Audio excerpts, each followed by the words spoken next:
click, click. And thank you so much for joining us again. Please feel free to give us a like and a subscribe.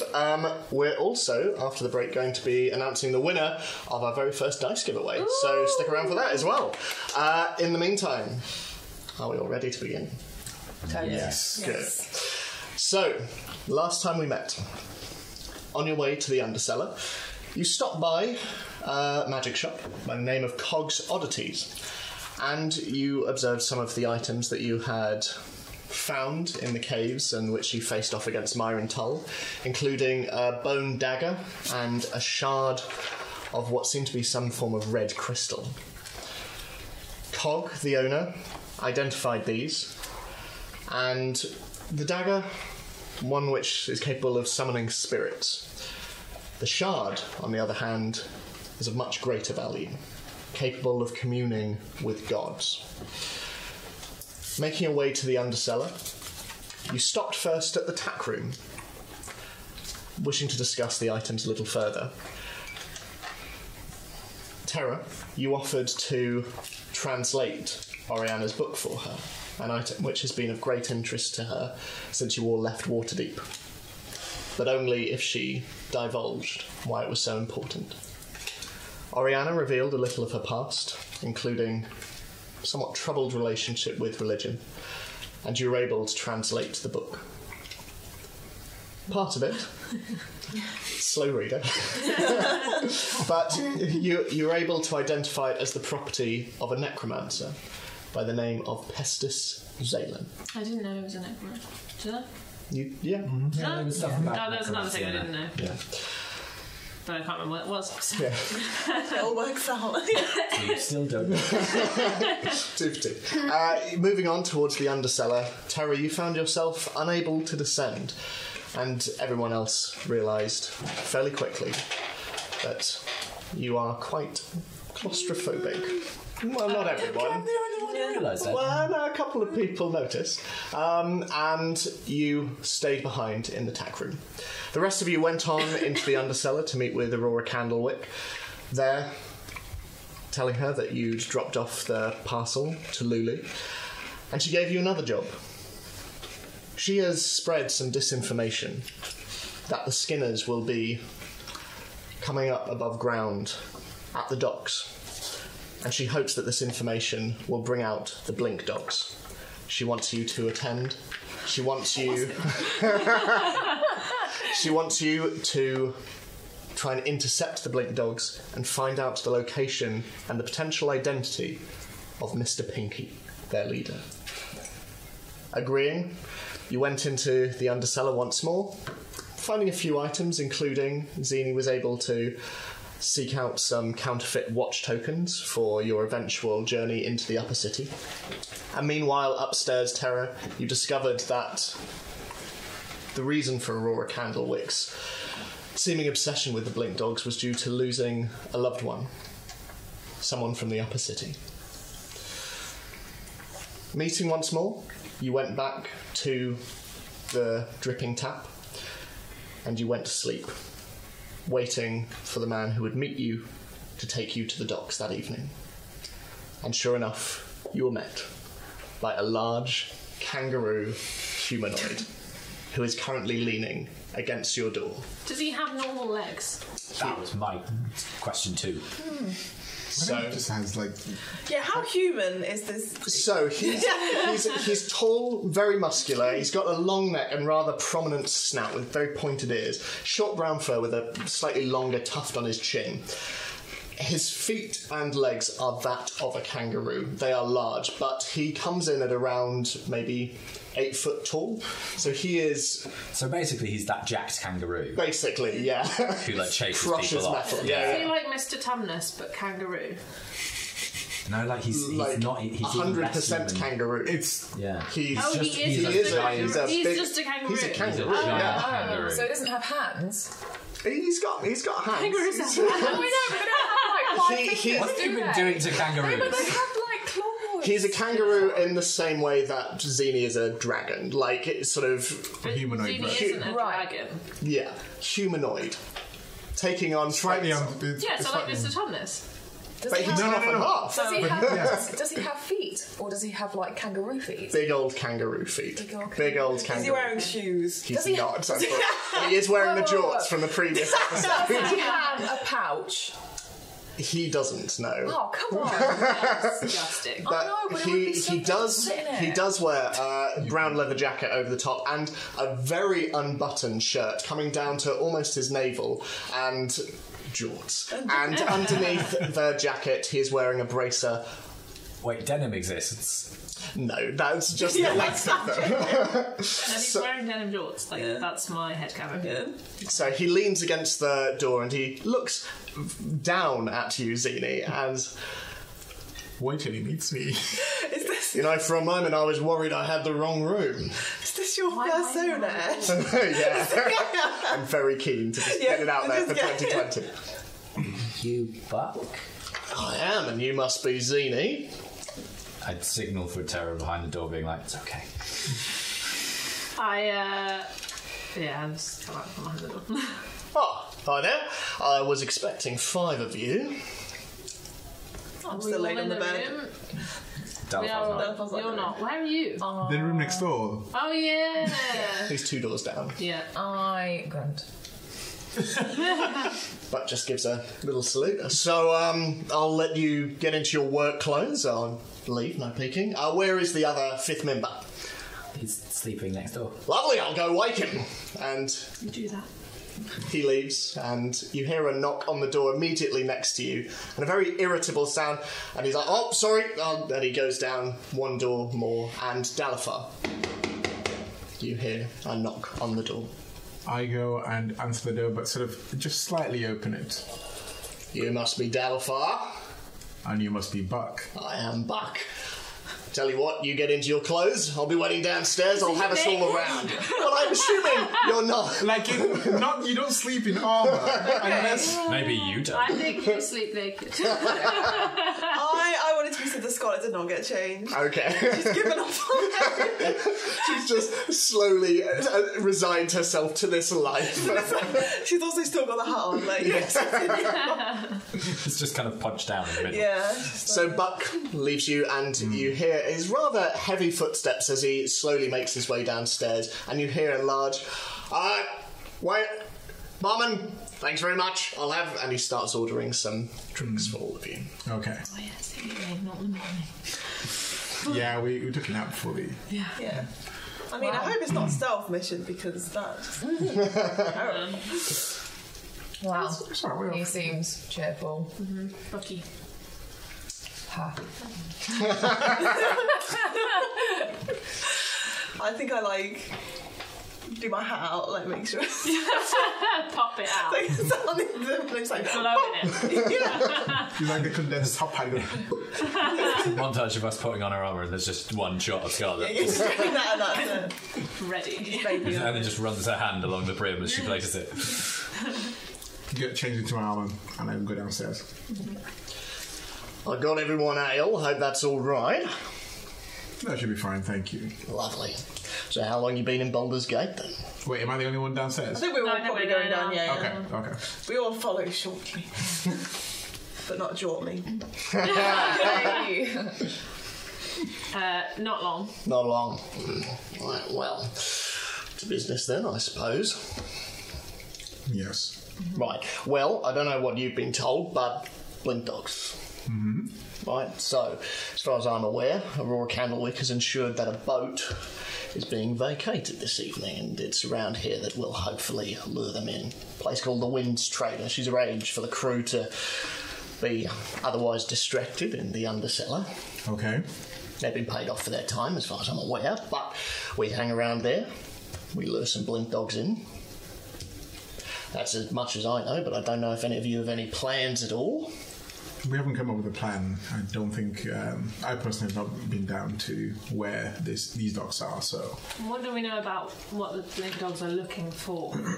Well, I assume they're looking for, is it Skinners? She told us. Yeah, so I assume Our Skinners. method of luring them to us. Well, I assume so.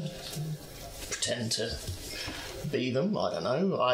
All I know is that they've been told the Skinners are going to be down at the docks. I don't know how we choose to continue that pretense. Is there a thing that the Skinners wear or carry that identifies them? Not particularly. Nothing that would be very obvious from afar. Unless I'm wrong.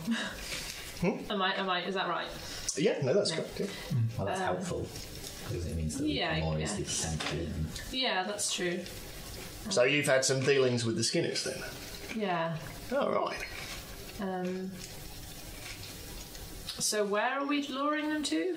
Well, down by the docks there's a ship, Winds Trader it's called, and apparently we're to try and locate it around there. We don't want it spreading too far after So all. we want them to get onto the boat. Well, we want to trap them around there. Obviously, we only need one of them alive, but...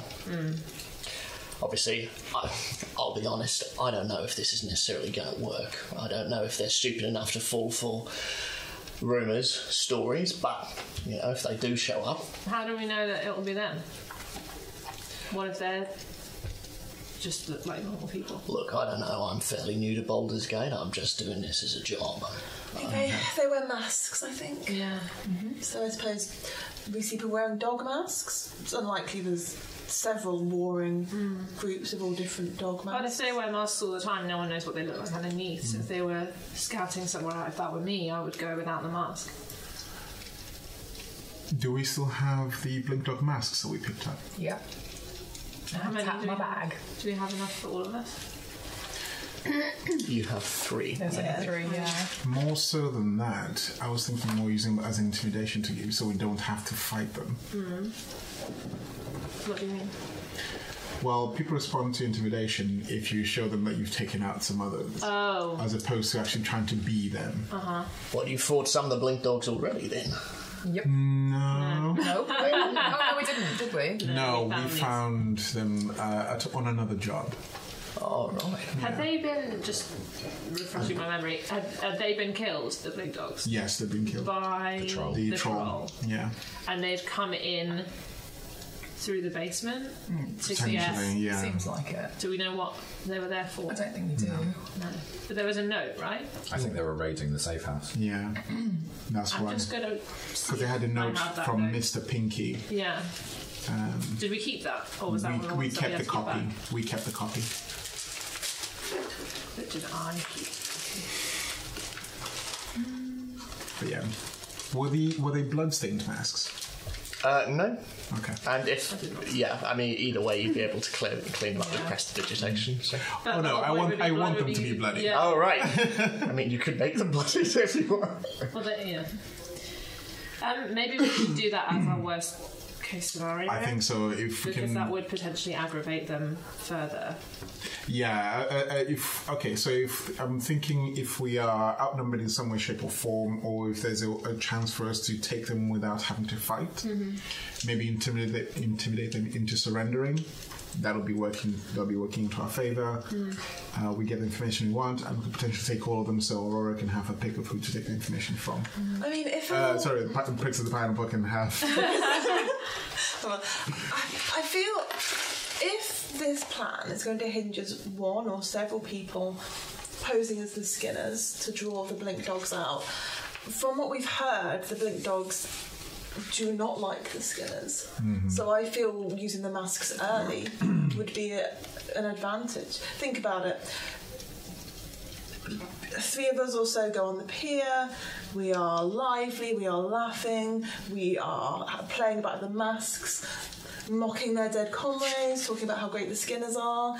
Surely that is going to bring out some Blink Dogs. Sure, but then how do we then make sure they don't try and kill us? Yeah. I think they're going to try to kill the Skinners either way from what we heard. Well, I'm just thinking more so that if we can have the upper hand in surprise and ambush, will be better than giving them the opportunity to, because we'll be out in the open and we don't know where they're coming from. If they have people hidden, to be able to try and take us out. My preference would be to quietly just kidnap 1 to probably no more than 3 of them without being noticed, take them to a space that we have control over, and then interrogate them then, rather than having some kind of big conflict. Do you think it would be a good idea then, putting it out to the group, that a couple of us just happen to be standing around, no distinctive marks because they don't know what the skinners are, and we just go into a place we're supposed to ambush where the others are waiting? That way, we have the element of surprise, and we can get them into one place. Yeah. The problem being we don't know how many there's going to be. That is true. So if there's only 3 of them, great. If there's 10 of them, that's a whole other thing. If I might interject, I don't actually know any of you. What is everyone's individual skills? I like to know who I'm working with. Why don't you tell us about yourself first? I specialise in a bit of theft, intimidation, reconnaissance, that sort of thing. I like to remain in the shadows. There aren't a lot of people like me about. I'm quite distinctive, so... Oh yeah, I quite like the idea of avoiding conflict if we can. That would be ideal. But... So, what are your professional thoughts on the situation as a... Well, we don't have a lot to go on, and a lot of it is hearsay, and we don't even know if anyone's going to show up at the docks, so... Frankly, I'm going in a little more blind than I would usually like, but I would say we have a focal point in the form of a boat that is a controlled environment. We'd be surrounded by water. We'd be near the pier as well, I'd imagine. I've only been down to the docks once or twice, but especially at night, it's not overly populated. We'll probably have a few patrols going on. A couple of flaming fists probably nearby. I don't know if that's a help or a hindrance, but... Yeah, I'd say, obviously, we have no idea how many blink dogs we're going to be facing off against, if at all. We might just be going down and having a couple of, couple of chinwags down by the docks, and it'll be a quiet night. We still get paid. I don't care either way, but... The information that they've been fed, have they been told what the Skinners will be doing? As far as I'm aware, just business down at the dock, so I assume it is. That business can take whatever form we choose how it many to. will be there, because that would influence the numbers. Yeah. Okay. That said, it sounds like these blink dogs are fairly efficient at what they do. I imagine they probably won't need a lot of people. So we might outnumber them, but I don't know. Well, I'm quite resilient, so I can take the front line, and should someone attack, I can fend for myself. All right. Maybe we do a bit of a mixture. So we have maybe people like yourself who are less able to hide, just hiding in plain sight. Yes. And then those of us that could actually maybe get a bit closer but stay hidden, do so, and then we just scout out a bit. If they come and we know that they're the big dogs, we can maybe try and listen in a bit, read the space, and then take it from there. Right. I think that's a good idea. We can have maybe 1 or 2 of us placed near the safe area. Spread out. Did you say are we having someone in the shadows, sort of observing, just at looking least at? 2 of you. Yeah. Xenia, I think 3, it sounds like that's something that you can do as well. Yeah, I'm happy to hide, pair up with someone if needs So be. 3 of us in hiding, 3 of us a bit more out in the open, I think so. nonchalant. Yeah. I think that's a good idea. Right, well, we've got around 2 hours, so we can get there, formulate our plan from there. Okay. Before we move on, what's the plan if we do manage to take one of them or more and we speak to them, and whether we get our info or not, what then? What do we do with them then? Take them to where we should, really. What, we're taking them to Aurora? I suppose we could I think so. let her decide. Yeah. Well, it depends how many you're planning on leaving alive. I don't want... If there's lots of them, preferably the others don't even know it's happening. Yeah. quick escape. I would rather just take one. I know, obviously, you said 3. Well, I think you should take at least 2. Yeah. 2 works, if I we think can. 2. either way, I don't like leaving loose ends, so we need to be careful. It depends on the numbers. If they send 3, we'll outnumber them. If they send 10, we're going to have to take care of some of them and leave some of us alive. Sure. If we manage to take 2 of them, we should interrogate them separately, so they can't help each other. But I also had Zone of Truth, so they wouldn't be able to lie. That's true. Okay. Can I have those masks, by the way, before when we get set going? Thank you. Who's having the masks? Well, no one's wearing the masks. I'm going to use them as a form of intimidation, depending on the situation. Is it snowing currently? When you went to the dripping tap last, it was snowing outside. Okay. I'll put on this ridiculous cloak, which I've used prestidigitation to clean. I don't know if I've already done that, but I'm doing You it now. did, yeah. So it's not matted with blood and stuff. I feel like it makes me look even more obvious, but apparently not. And then you'll need to spend a bit of time attuning to it. Oh yeah, how long does that take? That's sort of 15 minutes, short rest. Oh, do we have time for that? Yeah. Do you guys mind if I sit and stare at this cloak for a while? Go for it. I just feel like I need to. Connect. Yeah. You're one with it. I'm just going to look into its jewelly eyes. Okay. So, where's everyone from? Like, talkative bunch.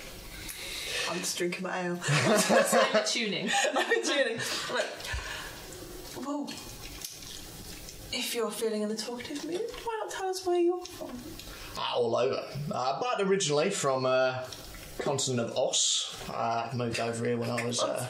yeah, You got your answer. you know now. Okay, Is sorry. it Oz like Oz? OSSE. Oh, okay. That's And fine. I moved over here when I was young. Sort of called a merchant ship, came over here, and I've been moving here and there ever since. Simply, what's the food like in Oz? Well, lots of dry plants, but you know the meat's good, and most of what I tended to eat was mainly plant-based. I'm not great with meat. I've been moving more into it since I moved over to Faerun, and I see the appeal, but I don't know, give me a good salad any day. But yeah, how about yourself? Where are you from? Actually, where am I from? Some small village you've never heard of, but I've travelled around. You know, worked in Neverwinter for a few years. Oh, lovely. Neverwinter's beautiful this time of year. It is. Yes, much warmer as well. Yes. You know, hence the name. Yes. Very well. Well, I've had wonderful wines there as well. I do miss them. Baldur's Gate doesn't quite have the same. I'm not really a wine guy, but anyway, what are we doing? Has it been 15 minutes? Yeah, probably. That conversation lasted. Amazing. There's lots of awkward silence in the middle. It's like, yeah, okay. So just to clarify, are we trying to lure the Skinners? No, the blink dogs. There, Trying to look- hopefully there won't be any Skinners there. Right, but that that was a could be lie. Skinners. Well, basically, It could be. Aurora she spread a rumour that the Skinners would be there Right. in order to get the Blink Dogs to come. Right, So okay. in theory, the Okay. Skinners won't be there at So all. it's But it just could a be an ironic twist of fate. Yeah. If we do run into any Skinners, what are we going to do? Sit back and watch because the Blink Dogs will be there. Okay. Find some information. Okay. If you physically run into any Skinners, that's a whole other thing. But they don't know who you are. No, they don't. All the better. Sorry, I misremembered the achievement thing. It's an hour. So, Okay. Am I Well, we gonna? had 2 hours, didn't we? We have 2 hours till the thing. And how long will it take to get to the docks? Probably take around 45 minutes to get there. I mean, can I... Straight with down the hindsight, steps. Can I have spent the time we spent resting? You were sleeping, though. Sleeping. Can you tune and always have walk to at the have- same time? You have we, like, to sit block off? and... Yeah. But I don't know if I took an actual short rest, did I? Well, let's leave now, Yeah.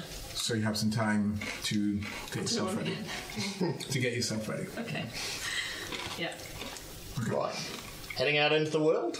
Let's do it. Let's head out. So, you go out into the city. I collect Rodigan just in case. Okay. You could have shoot him while riding Rodigan. Yeah, I don't feel like he would want me to do that. I could ask him. Yeah. Uses a spell slot, but I could ask him. It uses a spell slot. Yeah, Speak with animals. Speak with animals. Oh, I thought you meant like me riding him. I was like, what? Can't we ask him in non-verbal ways? I could try, yeah. I try and communicate and ask him permission for So Terra. can you please act it out? Point to Terra. I point to Rodigan's back and I go, Make an animal handling check. that's not bad. 16. And just sort of slowly nestles his front half down to give you Okay. a bit of a lay of it. I sigh and go, I'm not very good at this kind of thing. And like, try and get on. You said try. Yeah. Make an animal handling check for me, please. He's very gentle, aren't you? Is it animal? Okay. Okay. 10. It's a struggle, but he's allowing you to get up, and so after a slightly protracted period of like, I've got it, eventually you find yourself up, and your legs are spread very wide. He is quite a chunky beast. Can I sit at, like, ladylike Yeah, sure, yeah. on the side? Takes you a little longer to do that as like he starts walking, but yes, you can. Cool. And I'll sit and stare into the eyes of this weird cape thing. Okay. So, as you're walking through the city, it is cold. It's not snowing in the same way, but the snow has settled and it covers many of the roofs around you. And you notice as you walk through this particular district, Buck moving ahead of you, that it is starting to go into a slight downhill. And the steeps you can see are slowly moving towards the large bay, which you can see in the distance over the roofs. As you're walking, you see a number of people sort of huddled together for warmth, walking through the city streets. You see a number of people coming home from nights out. You see members of the Flaming Fist, sort of units of 4, moving around occasionally and patrolling the place. And occasionally you see them sort of ordering various drunks and vagrants sort of move along. You do actually, Scarlet, as you're walking past, because there's sort of one main thoroughfare the way down, you do actually notice as you're walking past the Stained Quill. Off to one side, you can see a banner being taken down from underneath its sign. It's a fairly small, squat wooden building, but you can see someone taking down a banner that says Poetry Night, and you can see someone taking in sort of hot beverage sign, taking that in. Zini, as you are going past this, you do also notice in a back alley, you see a man in a ruff down on the ground, and you see around 5 individuals sort of deep in the alleyway. They seem to be kicking the living shit out of him. And you slowly and you slowly Asking for it. you slowly start making your way down and towards the docks. I just go at Rod and nod towards the alley. Okay. Slowly, Tara, as you're focused on this, you just feel this as this. It's quite a small alleyway, but it does just fit Rodigan. And from your distance, you see like all 5 heads sort of turn. Tara, you hear some voices as you approach. It's like, "You'd better have that goddamn pay for a soul quiver pike!" And you can hear a voice down the bottom go, "Oh, yeah. And eventually one of them turns, and you can see a number of them have quite high black collars, and a lot of them are wearing sort of black jerkins, and one of them very sort of slicked back hair, very kind of quite beautiful features, turns and starts to pat the other ones on. It's like, what is it, Frank? Oh, and they all look and see you striding across this rhino. What would you like? Oh, I was going to try and barrel in. Oh, okay. Like on Rudigan? Yeah. Okay. I'm not quietly, calmly, politely going in there. Have we noticed this, by the way? I think you would hear I just follow Rudigan then. I'll be behind Rudigan. Okay, lovely. So Rudigan is charging then. Yeah. Okay, cool. So he's charging down the alleyway, and you see a number of these sort of 5 figures sort of like, and they all start to run over one another, and you see this figure on the floor next to them just sort of crouch up and then just looks up and sees this massive creature just, oh my god! And like crumples up again. Yes. And directs Rudigan, so he goes just around this guy on the floor. And then can I try and scoop him up, please? You may. Make I'm gonna kill this guy. Dexterity check for me. For which one? For trying to scoop, just a general. Okay. Yeah. Just a straight dex. 7. You manage to, like, grab him, and you sort of steer Rudigan around. Rudigan is, like, fairly good at not hurting people, like, who shouldn't be. But he's running around. You reach down, and you do manage to grab this fellow's jerkin. But then your hand slips a bit, and you find your hand around the ruff, and you just hear this as you slowly, like, and this figure is just like proper ragdolling as you pull in behind, and the 5 figures in front are sort of running towards the other side of the alley, just kind of screaming. And eventually they reach the end. They're like, "Stop! Please stop!" Is the rough guy on the floor? You're dragging him behind you. Can I please try and, like, pull him up onto Rudigan? Sure, make a strength check for me. Rudigan at this point stops, and you all watch from the other side of the alley. I'm running behind Rudigan. Okay. I'm not. Please run into his ass. And, so there's this standoff as you sit astride Rudigan, who is staring, sort of mist coming out of his nostrils, at these 5 figures who are stood at the other end. They all seem to be fairly youngish, fairly lithe, all of them dressed very similarly with these high-necked black collars. One of them is wearing sort of round glasses, and all of them very sort of, they look quite posh, all of them. And they stand there and they're like, we won't stand for this, you know. Did I lift him up onto the rhino? What did you roll? Oh, a 10. Just, yeah. He is, like, laying on the back. He's not looking great. He's looking almost worse than when you found him. Okay. So, I just need to get a sense of the scene. So we're still on the rhino. We've stopped. You've stopped. And there's just, like, a row of these people. At the other end of the alleyway, just staring at you. I just quickly whisper to this guy, what's your name? My name is Willem. Willem Quiverpike. Okay. And then I slide off the rhino, and I pull him with me. Okay. And sort of gangly, sort of comes to the ground. He's barely walking, but he sort of straightens himself up a bit, and I walk up beside her as well. Well, beside both of them. Noticing Dalfar, gesturing him to come over, and then I look them all squarely in the eye, and I go, Willem, who are these people that have hurt my sibling, our sibling, so much? Yes! They look at each of you, noting how very different each of you are. One an earth woman, one human, and one dwarf, all stood, and they look very confused. Eventually, Willem, next to you, sort of... It's time to tell them what for. And then I, nudge him forward slightly.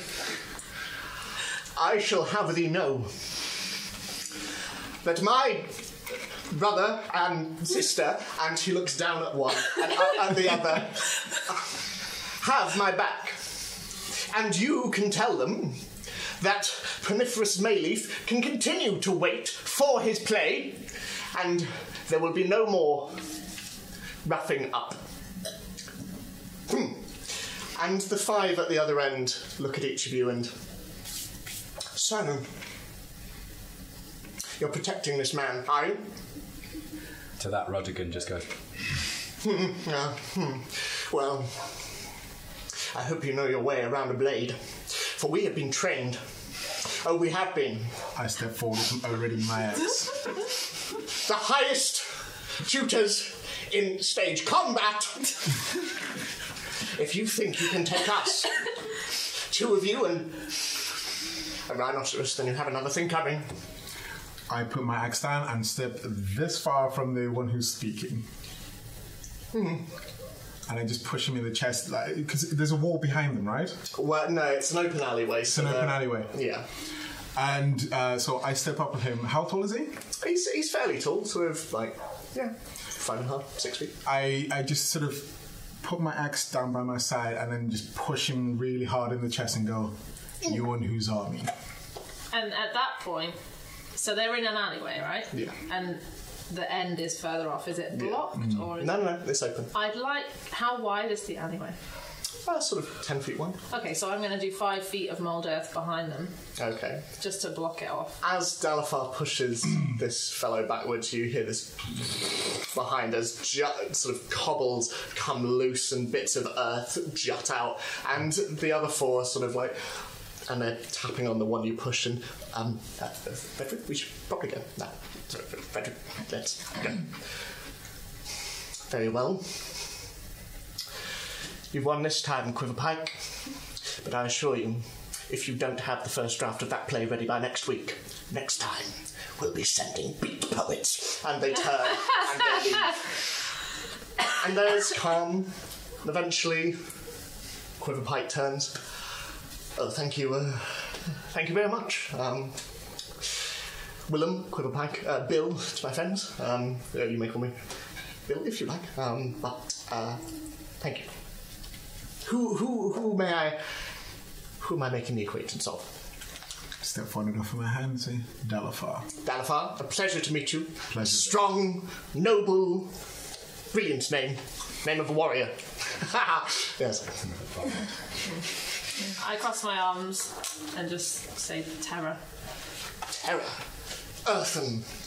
As one with the And world. I give him a look that tries to shut him up, but I don't know whether it works.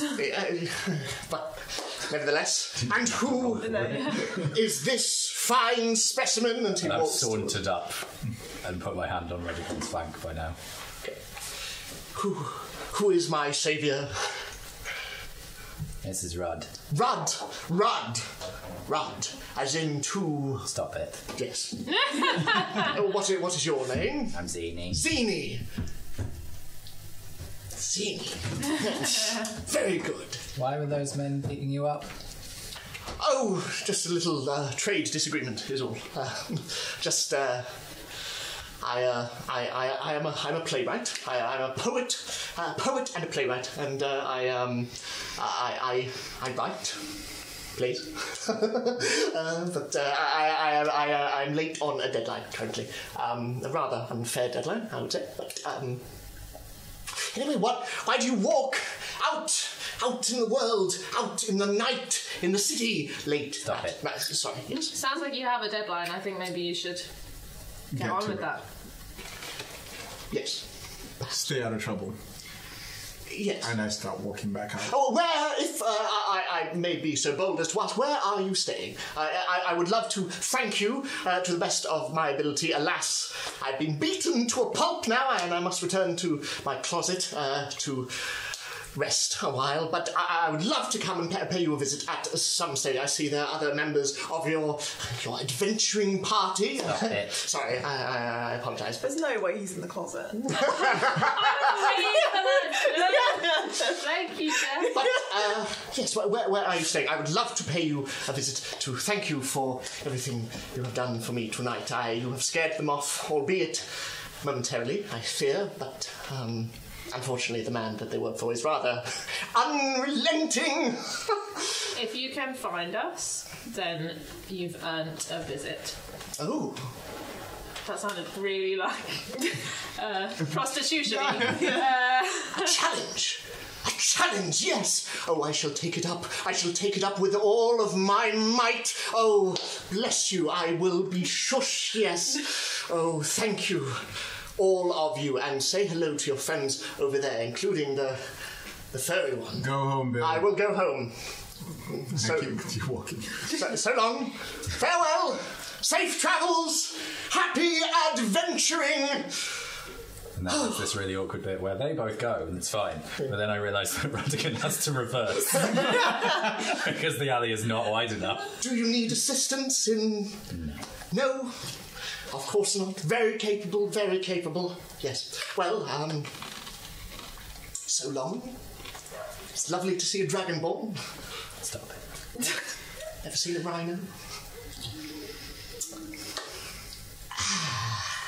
And something else. And then he slowly starts to edge his way around Radigan, just, excuse me, pushes his ruff in a little bit. Sorry. On my way. Good night. Slowly, he leaves. That was horrible. Sure. I feel like there are enough self-burns in there, though. Oh, absolutely. I hope you never see that man. Oh, we will. It's Of course we will. Let's move ins.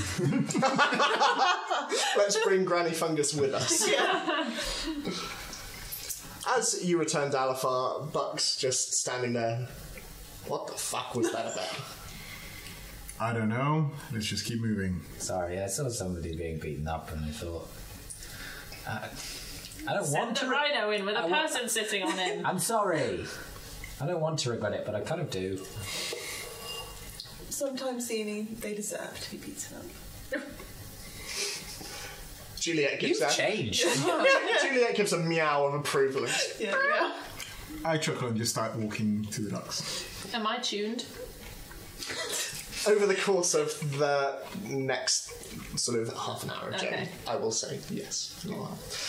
So slowly you make your way until eventually you approach the docks and the nighttime sound of the city begin to change, giving way to the gentle roar of waves, the clang of buoys in the water, and the creaking of hundreds of ships. Ahead of you lies Gray Harbour and the giant docks of Baldur's Gate. Vast wooden piers and docks stretch out and to each side of you, curving round as far as the eye can see, in a jagged crescent shape around which the city is built. Ships and boats of all sizes and origins are moored to wooden plinths, softly bobbing in the waves. You see galleys, fishing vessels, longboats, covered pleasure boats, and from many of these, Well, listening. vast planks reach down from each of the vessels. Small huts and gigantic wooden warehouses alike stand side by side, lining the docks. You can see stalls next to each of these, each closed for the night, and mist covers the bay. And piercing this, in foggy outlines of lanterns across the piers, you see shapes moving occasionally. All is quiet.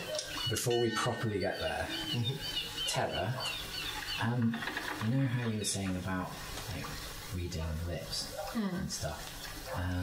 I can do that. Oh, okay. So it's a new thing. But you know how you have those messaging stones? Would it be useful for me to perch somewhere, read some people's lips and message either Dal or you? Depends where they are, doesn't it? But yes. Why don't And I can point to the right people and we can... Why don't you take mine, Okay. and then I'll stay with Ish with you, And we can have a look together and hide together. since we're splitting up, sort of in that way. Dal, Terra and I are going to perch somewhere. Okay. We're going to see if we can identify who we're looking for. Okay. I'll message you, and then we can try and extract them. Okay. Buck, Yeah. Do you know any gestury type communication that? I mean, do I need to teach you some gestures that we could use across? Well, if you tell me what a signal is, I can easily do a signal. But you not don't a know problem. the national language of signalling. Well, it depends. And then in Thieves' Cant, he gestures, you mean like this.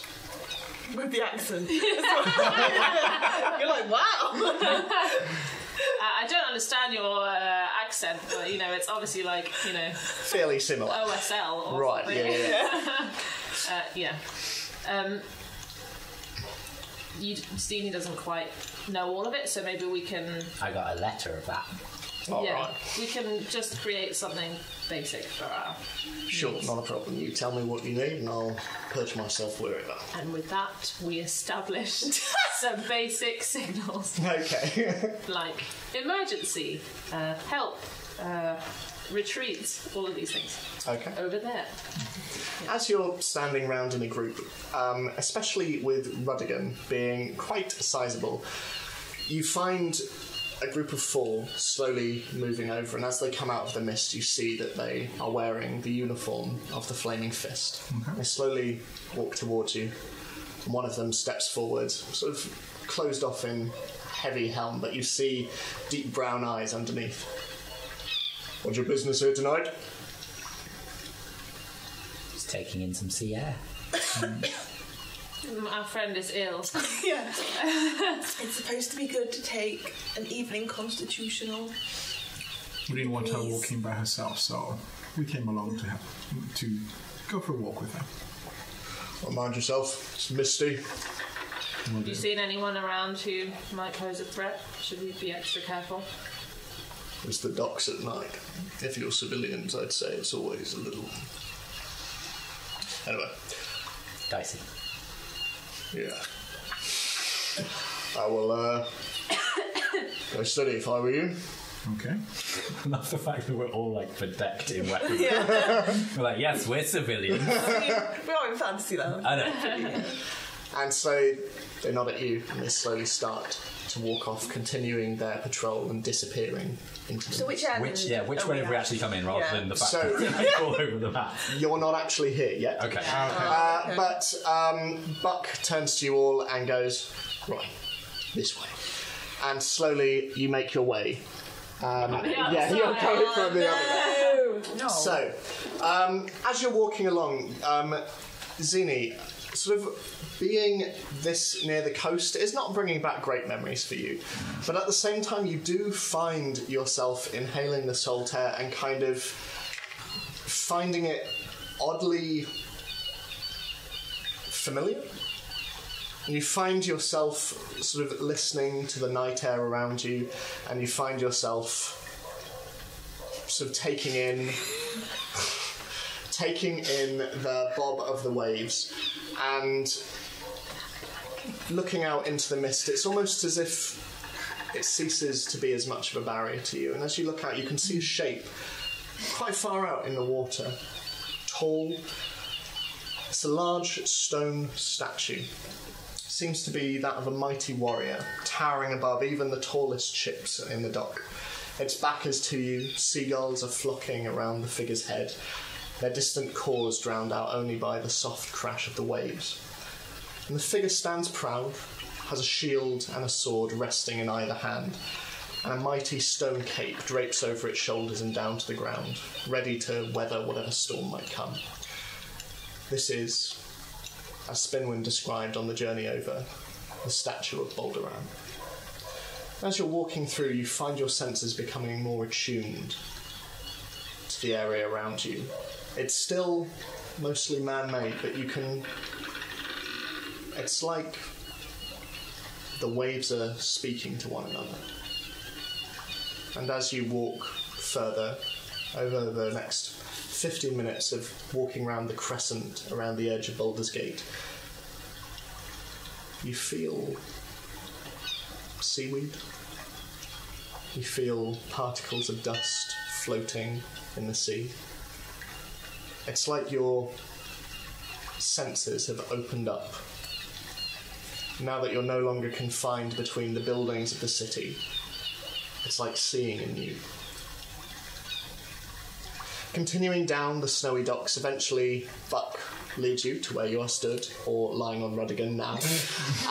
And he points to... I'm covered in my I cloak. feel like Tara's just been doing push-ups all the time.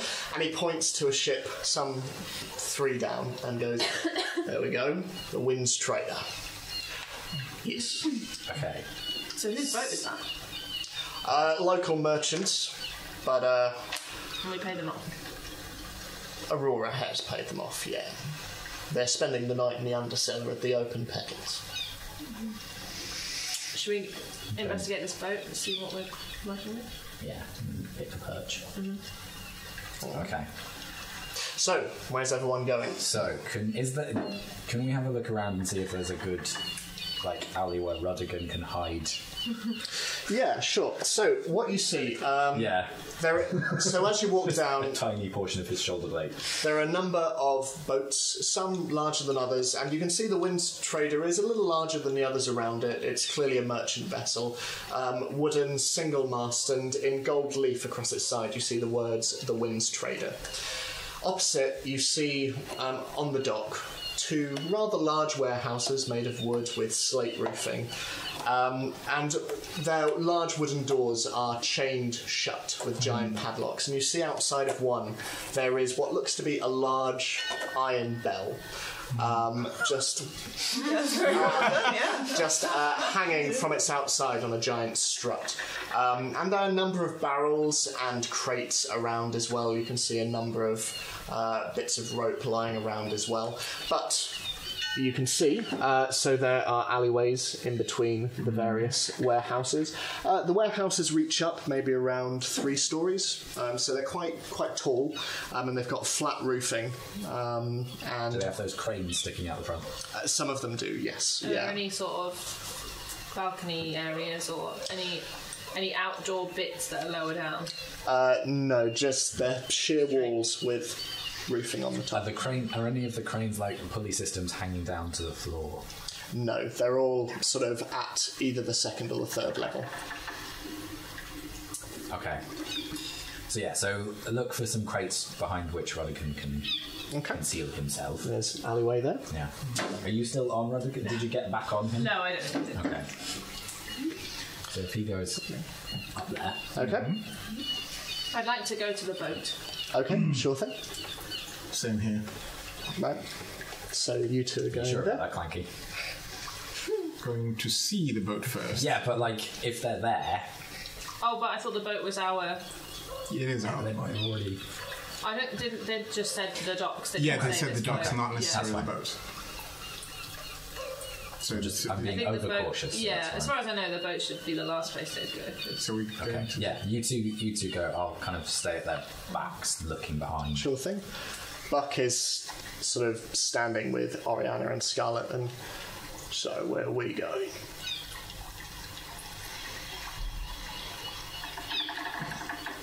I think as Awkward default, creak of rope. Yeah. we would all go to the boat first. Yeah. Yeah. Split Let's do up that. after. Okay. I say from afar. We should probably... Get into the boat. As you do walk along the snow-covered pier, you occasionally see 1 or 2 people just moving past, just sort of either carrying boxes. A few of them nod hello to you as they walk past, but generally they pay you no mind. Okay. And we've still got an hour before. Yeah, around 45 minutes by this stage. And the time we're waiting for, is that the time that the Blade Dogs were told the Skinners would arrive? Yes. Okay, so they may well be here in advance like we are. Okay. Yeah, what's the boat like? It's, like I say, fairly large, and you can see there's an iron grating on the top down under which you can see the hull below. There are a number of crates, and you see some sacks and some barrels down there, but yeah, it's very similar to the Juliet that you sailed in on. I'd like to lift the thing up. Okay, make a strength I check. help you out. At advantage.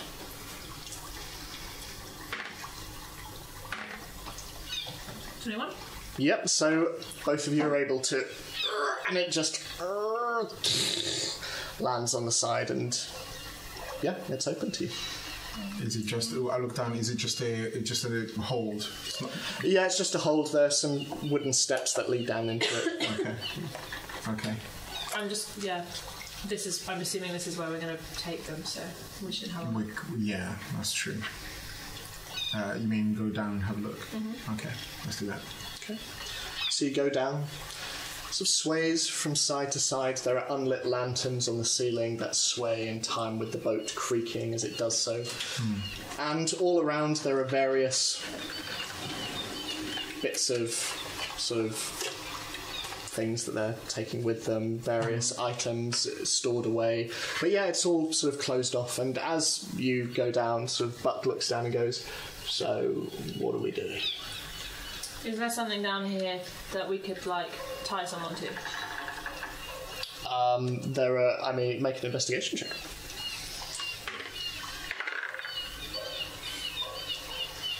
11. 22. There are bits of rope around, most of which have been used to tie barrels to. You also see some some rope netting that have been thrown over a bunch of barrels as well, sort of the crisscross, quite thick, heavy rope. Okay. Okay. I think we should have maybe one person here in preparation. Could do. I'm thinking because I can just push one down there if we need to. It's not really better. We can always do I think having everyone up on deck is probably the best way to do it. I did see some buildings across the way, so if we need to sort of scout from afar, I think those buildings will be a good vantage point looking down. We might need a few gags. I mean, I'm not that funny. Apparently. So, does anyone have any scraps of material? Buck proper belly laughs. Nice. No scraps? Anyone got anything? Scraps of... Just anything that we could cover their mouths with. You said there were ropes around them. Yeah, ropes around, yeah. So... Just don't want them alerting everyone. Do we? I can knock them out if we need to, because either way we're going to need to get up close and personal. So yeah. I find because I use my rope up tying up that guy in the library, so I'm going to find some spare rope. Sure, you're able to find some. You're able to find around sort of in total around 30 feet. 30 feet. Okay, just one continuous 30 feet of rope. Yeah. Okay. Right. Okay. Yeah. Okay, I'll keep that on me. Shall we, if there's only a handful of them, shall we see if we can come up with a plan to lure them straight here by making them think the Skinners are in the hold of the boat? Yes, that would be good. That could be our plan A. Yes, that could be our plan A. Plan B, get them on the boat and seal off their retreat. So what if there's lots of them? They'll most likely attack if they think we're Skinners. If there's lots of them, I think we should try and just take one or two silently. So if they're unaware, yes. Yeah. If there is one, I can paralyse one of them. Okay. And if there's another one that's on their own, I can command them to follow me. Great. So we just plan B is we need to separate two of them out from the rest. Okay. You do this paralysing thing a lot, or? No questions asked. All right. Okay. So who's going where? Well, let's talk about plan A first. Plan A to lure them. Yeah. Yeah. So. I'm more thinking a look at so that if they do have reinforcements, we know where those reinforcements are. I mean, I think Zini and I will take care of that. Awesome. Between us, we have a sending stone, which we can only use once. So really we should use it to... We get a reasonable amount of time speaking into it, but we should try and convey any info we have, but also which plan we're doing. In one Well, that's fairly simple if we have A or B. Yeah. And we can alert to how many there are. I'm happy to be the bait. I can wait around the docks. There was some things that look like I can be moving as if I were on the docks. If you look like you're unloading the ship, or and if you could doing come onto inventory the or boat. something. Yeah, I think so. Is it worth taking anything out of the hold. We can be taking it down the gangplank. We'll look around, see if there's any sort of light crates or little bits and pieces we can take. Yeah, there are a few. There's one that's marked as spices. Okay. We'll take a few. Does anyone have a pen or ink or something? I think Scarlett has a notebook. I have a cookbook. Oh. I have a quill and something. What would people use to mark on crates? Like a chunky, like you can't just write in pen because it would be so, like, what do they use? Just paint? Yeah, it's usually just paint.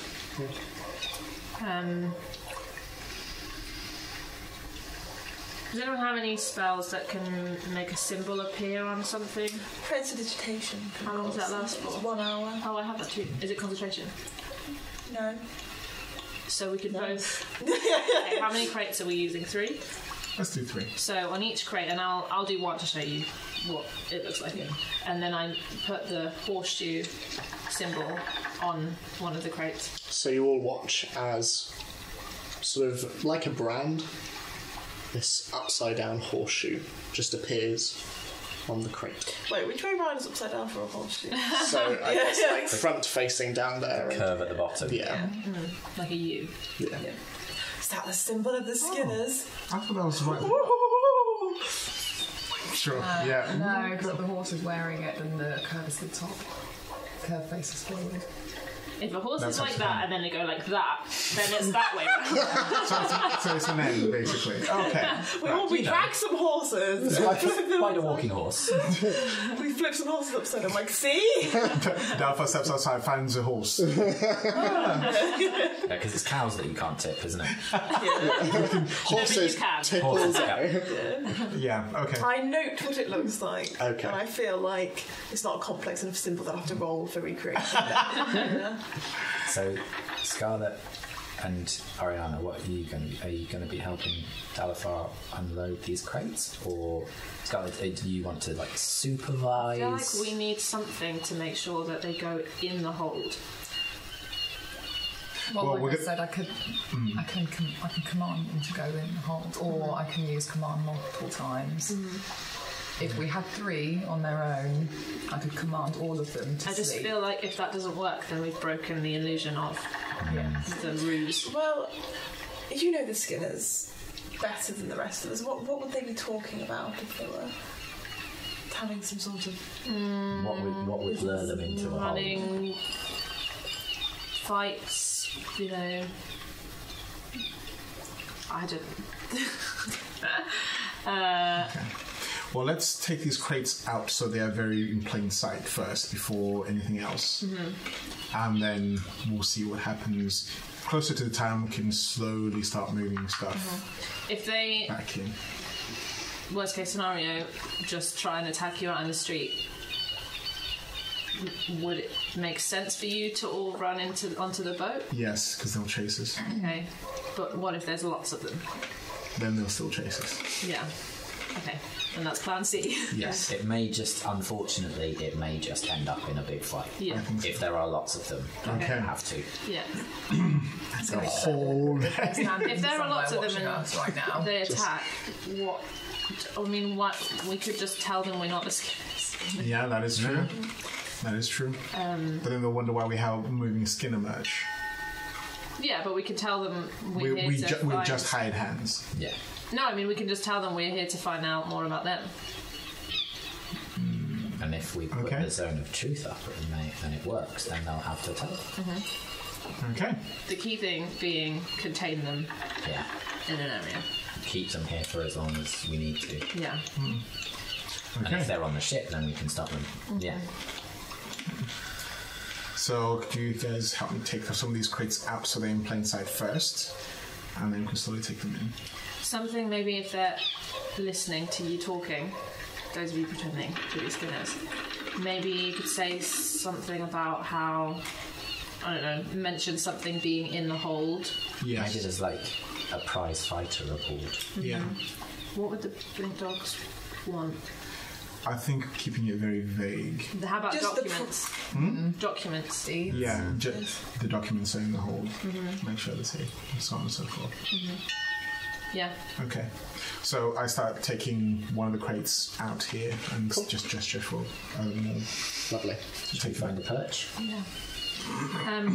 I might use my invisibility. How long does it last for? It's like an hour, right? I'm gonna hold off and use that later. Well, how close is it to midnight now? It's approaching. It's maybe like 22. So maybe if you I went... was just thinking I could use it when we know where they are and what we're doing. But if you went ahead and then found me a path whilst invisible, that might be helpful. But it's up to you. I think we can easily find somewhere. We're all right at this. Yeah, it's just We I can was do thinking it. like if you went up and then lowered the rope from the crane, I could climb up. But Yeah, I mean we can still do that. yeah, Okay. I'll because otherwise I think we have to go into the buildings themselves rather than climbing outside. I'll take crates and perch myself over here to look like as if I'm using. Sorry. Do the outsides of the buildings look climbable? Yeah, they look climbable, and they're made of wood as well, and there are sort of nooks where various windows are, so Okay. yeah. You can do it. It's not gone well believe before. in So Buck is going to perch himself over here next to Ruddigan. Okay. Should we try and climb? Which one? Uh, The one opposite the ship?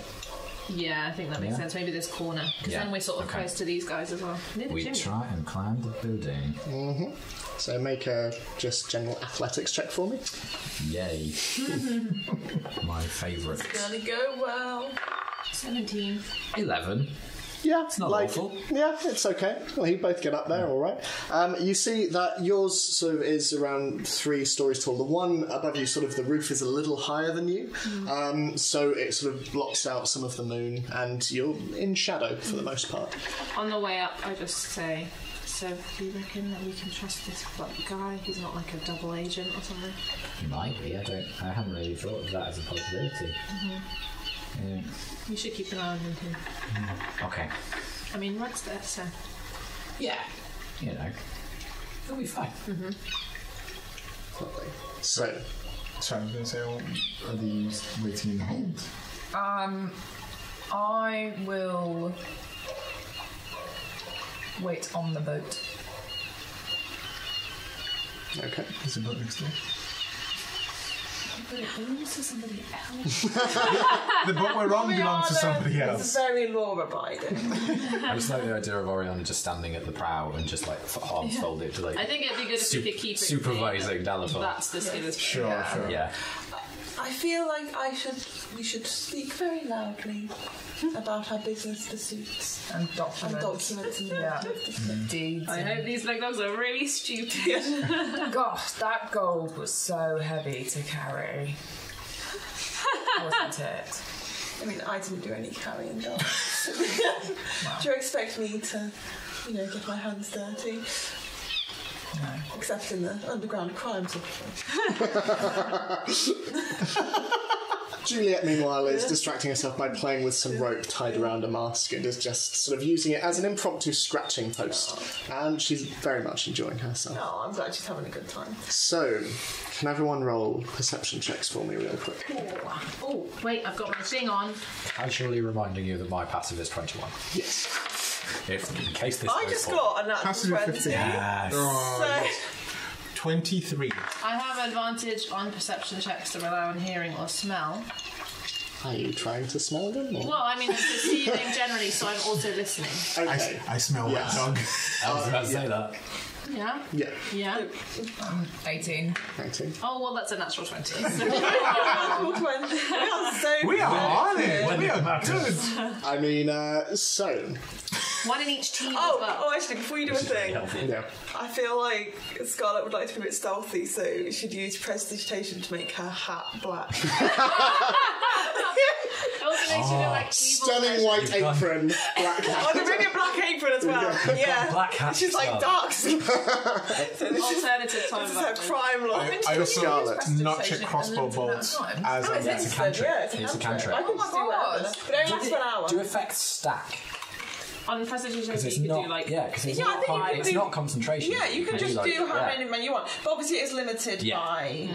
And it's When one I- action each time. So you When can- I see her do that, can I use thaumaturgy to turn my eyes black? Yeah. I am so stealthy. It's I am a goth dark. competition. It's a goth off. Turns and sort of like starts a little bit at both of you and then just goes... Nothing happens. But her fur goes a little on edge, and you can see her tentacles begin to just sort of wave a little bit in the sky above You her. look like fabulous. I imagine you see that Yeah. as well, because your perception checks are good. Yeah, true. So, pretty much unanimously, you all see the following. But especially me and Jeff. Especially you see a number of individuals walking around the various piers. You see someone locking down one of the warehouses a little way down, tidying up for the night, putting the padlock on and taking a barrel and just walking off. Over the next 15 minutes, Flaming Fist unit also walks past, specifically walking past you, Dalafar, as you're unloading, and they just nod and continue walking past you. I do have my cloak. I do have the cloak that I always wear. Simple, I've been great. Who is this guy? Well, let's take him in. As you are looking, Zini, and especially Terra, as you are looking around, and Zini, at one point you look down to look at Rudigan, and as you do so, you look up, and Terra, you've already clocked it. There are two silhouettes up on the roof next to you, and they seem to be bending down to just look over the side. Such an awkward way of Can we try and be hiding? Yeah. Make a stealth check this? for me. Guess I definitely get advantage on it. Sweet. 21. 22. Nice. Immediately ducking into the shadows and behind the chimney, you just peek around the side. And they seem to be scanning the pier below, and then you see them both clock where Dalafar is. Both of them have dark leather armour, hoods, and bronze-like stylized dog masks over their faces. And you see one of them slowly reach towards a bracer of daggers that are around their chest. Dalafar, as you're looking around, you see over in that alleyway, just on the other side there. This way? Down in the alleyway? Yeah. Yeah, there. Peeking around the corner, a similar figure. Drenched in shadow, but a bit of the moonlight glints off the metal mask. You make note of it. Oriana and Scarlet, as you're looking around, turning various bits of yourself into black, you see over on the far boat, 2 boats down, fairly small, you see 2 silhouettes sort of against the moonlit water, slowly climbing up over the side of the boat and just coming back down and slowly creeping their way forwards.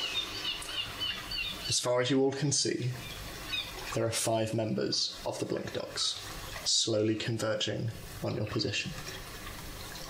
I pick up one of the crates with the symbol clearly on the outside and start to walk into the ship in the hold. Okay. Why, I hope those documents are still there. So are you now going up onto deck? I am going up into deck. Okay, lovely. So, what's everyone doing? You are all very aware that you are being watched. Yes, that's good. I'm going to cast invisibility. Okay. I'll grab something for that. Got an app for that. I take the crate down into the hold, Oh, yeah. and then I come back and get, because there's 2 more, and I come up and try and get the other one very casually. Okay. And looking as if I'm looking like I'm nervous. Okay. Make a performance check for me. Casually nervous. Casually nervous. Do it again. 4. I missed that. Come on, Billy. Beautiful. Dalafar is not a performer. What did you roll for? In many ways, you've disappeared into your role so much. It's so subtle, it's almost you. But from a distance, your moves are so subtle, they have no idea. You're just walking. You're walking down to grab another crate. Yes. So I just go up and grab Be around a the film actor, really, not a theatre one. That's what we've meant. Me or Dollar So, Dalfar, you see as this one in the alleyway slowly running, sort of almost Naruto style, sort of across behind that barrel there. What does that? I need clarification of what that. It's kind of like crap. Okay. It's funny because they think they've not been seen. Yeah. They're very cool. So it's not slow. No, they're So it's not slow. they are very quick. So it's As you're fast. watching. It's faster. I'm just trying to clarify. Because you said slow. Oh, did I? Oh, sorry. Slowly. Sorry, You said slowly you running. notice that. Yeah. Oh, there was a comma. Yeah. Right. I So, didn't hear the comment there. Sorry. My bad. My bad. I delivery. even slower, as if the box is heavy, take the second box with the label still out into the hold as well. So many documents. Deceive them into thinking that you're weaker than you are. Nice. I look at Oriana. Limp as if somebody chopped off your leg at one point. It's a bit late now, they've noticed. It's like, did he? Before.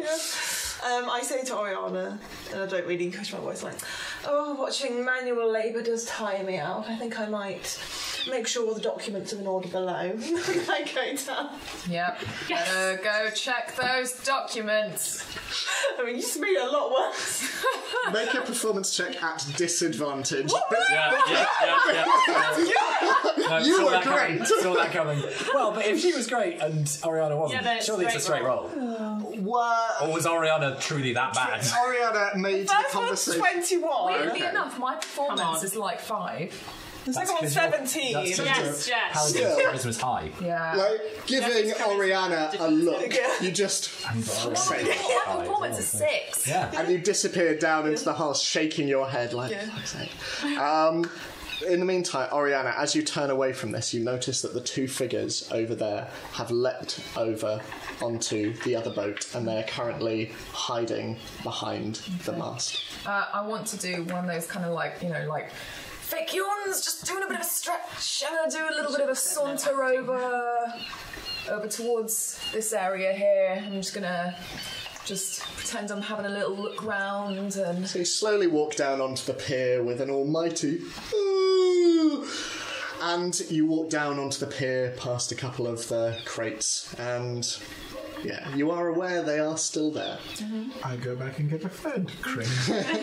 Walking Very past slowly. Oriana. And you two watch as the two on the roof next to you, one of them looks down at the one behind the crate, one that you can now see, and they just... Wait, the one behind the crate. Oh, this one. Yeah. They just look down and Where are they pointing? they're just... Okay. It's just a signal, Oh, it's okay. not a direction. Okay. Yeah. I'd say to Zini, if these three start going this way, we should let them know plan A, go into the hold, let them follow you, and then we'll go behind them and close the hold off. Good plan. Okay. So we wait and see So if yeah, they move. as soon as if they start converging in any way, even if that one just starts moving. Oh, but what do we need to do on the two on the roof? Because if they don't start moving, then If they don't, then I'll stay behind. You go. I'll deal with these two. So, what's everyone doing? I slowly pick up the crate and I walk and I stop where Oriana is and put it down for a second. Okay. You're enjoying this. I am in my element. I am going to milk this. You two watch as the one next to the crates slowly climbs over the side of the pier and just hangs down behind it, out of view.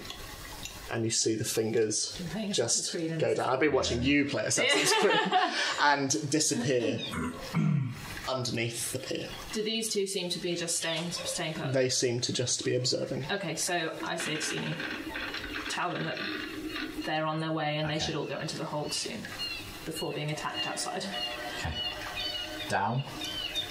Plan A. One beneath docks, moving towards you. 2 on ship, 2 on roof, next to ours. go into the hold. Okay. I'm like collecting like little bits of rock. Okay. Just like making Potential catapult. potential catapult in front of me on stage. So So there are, intimidating. You're just in a dark hole, just being like, what? It's great if you don't know what she's doing, but it's even better if you do. so there are Oh my God, there are no yes. rocks in the hold, Yeah. but And for anything that could be used as like a catapult thing. okay. Bits of metal, ship's biscuit, Crates. So looking What's in around, the crates? broken glass. looking around, you see a number of the crates are occasionally sort of not quite like they're not locked shut or anything. So you take a peek inside and actually make an investigation check. Yeah, hell yeah. Gonna get I some. love how into this we've all suddenly got. That's 5. That was bad. Are we the bad guys? So I am We're working for criminals a lot. with my black ensemble. Counting out things Did to you shoot did you put a skull onto your chef's hat? I did not. I should have really put like a horseshoe if I was being kind, Yeah. but no, it's just black. I got a 5. okay, so it's a lot of the lids are quite heavy, and after a while you're like, fuck it, this will do. exhausting. But you find a Yeah. couple of things. You find some chewing tobacco. Yeah. And you find some paint dyes as well, like powder. Oh, what colour? There are a number of different ones. There's a purple one. Yep. You also find a green one, and you find a red one, which is very specifically. You notice that its hue is one that is manufactured in Neverwinter. I take the red one Okay, sure. in a pouch or something. Yeah, there are like different. Pouch? Yeah, there are like Yeah. different pouches. Yeah. I There keep are- some of that. Cool. Yeah. Okay. So yeah. That's mindfulness. I pick up the box and I whisper to Oriana. Well, I say it rather loudly. We better get all this onto the boat and make sure all the documents are safe down below. And I start to move down with the crate down below. Is there one more crate left? No, that's the last one. Oh, okay. Yeah. I will follow and go into the hold. Okay. So all of you are in the hold. You two watch as the two on the boat move around the mast, and they slowly start to make their way down one gangplank and over to the other. Quickly, Yes. just thinking, because if you're going to follow after them, they're going to see you. So shall I use my last second level of spell slot to turn you invisible, or will that stop me from being invisible? It's concentration. Concentration, yeah. Would you rather stay here, or would you like to risk going after them, I feel like or neither? I feel like if I step off the roof, they'll realise something's going on.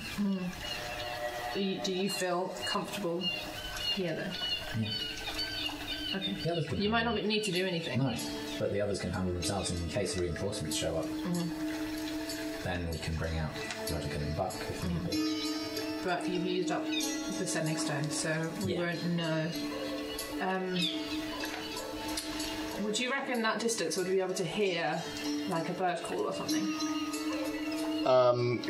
As in, like Like if you're we were in the the hold, would we hear a bird? it would be difficult. With the sending stone, can they not send a message back to us? Yeah, I'm just thinking Yeah. if I'm going over there, you know, if suddenly loads of reinforcements appear, we need to know to get out of there. Yeah. I mean, I guess Radigan could. If we're going to be running anyway. Okay. I'm going to go then. Okay. Be safe. You too. And then I hop over. Make an athletics She can't check see for me. me. Just even by just now. These dice just sort of flop. Really like go. 23. So, slowly crawling down, Xena, you see an almost imperceptible sort of fingerprint in the snow as she climbs down off the roof. Yes, no. And then Worst time to be invisible. slowly you crawl down. I would like you to make a stealth check as you move across the pier, please. With advantage because With advantage. Well, I've because- got my thing. Yeah. Good. and The because you're one. invisible as well. I rolled a 1 the first time. Wait. 21. You're the first Managing to stay within the darker shadows, you move serpentine patterns across until eventually, where are you going? So what I want to do is stay behind this person. Okay. Because they've obviously already got there. So I'm just going to pretty closely follow them, I guess. Okay, sure thing. As you look down, you see that the figure is now over here, Okay. and you accordingly move. These two up here look at one another, nod, and each of them take out 2 blades, and they slowly start to walk towards the hole. The stairs down into the hold, are they flanked at the bottom by anything, or they sort of, I can't get sort of underneath the stairs or anything? You can get underneath from one side, so there are sort of barrels piled one way. That is what I do. Okay, so can you make a stealth check at disadvantage with your armour, please? Yes, I can. Before I do, I give Scarlet my quiver of crossbow bolts. There are 20 crossbow bolts in there. Oh, fuck. Thingy. This is not going well. Stealth check. Same each time. 7. Okay. Are the rest of you hiding? Yeah. Okay, so if you can make a stealth check at disadvantage as well, please. We all know. We'll find at least somebody down. Alone. It's a 3. I should have stayed with them because they Yeah, I could use mine. know. I was just thinking that. So, as you two attempt to hide and Scarlet stands there, these 2 figures, Hello, just boys. blocking out the moonlight, cast these long shadows as they creak down the stairs. And one of them turns and, seeing you two and Scarlet, in a muffled voice, "I'd step away from the crates if I were you." I would like to use command at a 2nd level to target both of them and tell them to sleep. Okay. And they have to make wisdom saving throws. Of 14. the one that spoke stands there, and you see their head just... "Nice try." Steps forward. The one next to them, "I don't feel so good." And just down the stairs. Dalify, you see this figure just ragdoll down and just... And the other one's like, "What did you do?" How far away is he from me? I mean, the feet are Right in front of me? Yeah. Okay. Am I next to Oriana? Yeah. I'm just gonna grab and pull. Okay.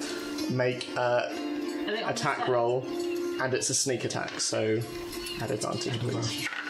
Well, he does. 17. Oh well. Oh yeah, he would. Yeah. No, of course it would. Yeah. An attack roll. Yeah. So just a straight attack roll. Okay. I mean, that's going to be really high. Attack plus 8. So the first one was 25, and this one was 27.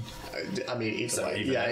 Even. Yeah. So, as this figure just looks at you, there's this, and then just face forward, you hear a crack on the floor, and you think you hear the splintering of this metal mask as this figure just, can you roll for damage, please? Not keeping it out. Just a D4, just because it's not with a weapon.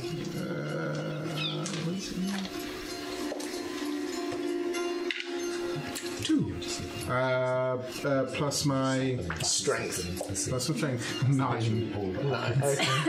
I'm looking at my assassin ability right now. And then you just one They fall to the ground, and you just hear this.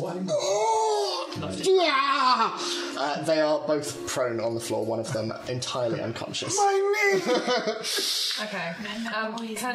Can I grab one of them? Are there any poles in the room? I mean, there are sort of struts around, Yeah. and there are Can I barrels as well. Grab one of them and tie them up with some rope. The sleeping one, or the... Sleeping one. Yeah, okay. And Yeah. stuff some thing in his mouth. Cool, yeah, that's fine. The other one is now starting to stand, and they're just... and they start to sort of try and pick up the daggers on the floor and reach down. Is he at the bottom of the stairs now? Yes, yeah, he fell on his face. Okay. Well, can I do something then? Yeah, no, absolutely. Whack him with the butt of my axe at the back of his head.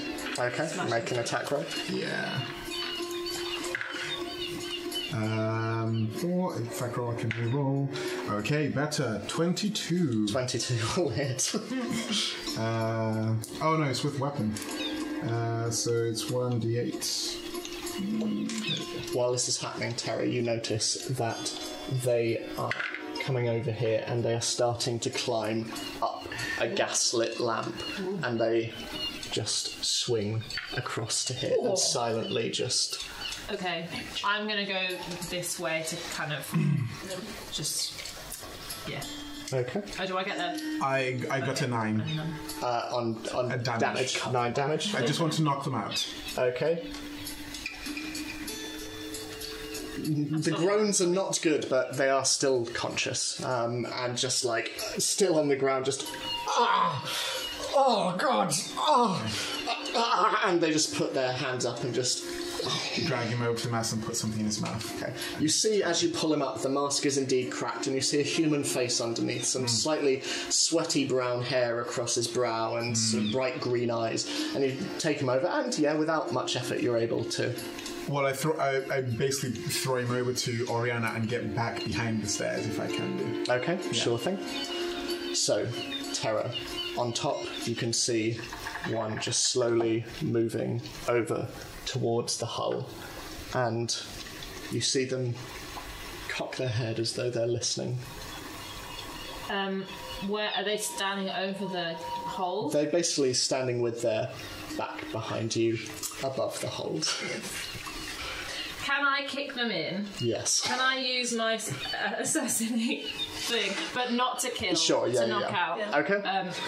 So it's not called assassinate, I suppose. Do you become visible once you attack? Yeah. So as soon as, I'll see how it goes first. Okay. So advantage, because I haven't taken a turn, and if it hits, then it's critical hit. Yep. And I'm trying to push them in there. Sure thing. So You're rolling great tonight. I was not earlier. What am I using? It's unarmed, isn't it? So 25. Yeah, that hits. And then damage. It's only a D4. Yeah, but still. It hits, so... Oh, I'm going to use this one. Okay, so double that. 4. So 4, 5, 6, 7. So that's Pretty good. But do they go in the hole? I mean, considering that you're kicking them right in, yes, they just and just So what I'd like to do is... and you can feel the invisibility starting to disappear from your I'd fingertips like first. to jump in and really quickly pull the grate over. No? Okay, you could give it a go. Is it heavy enough? It's that very that's not heavy, but you can give it a go.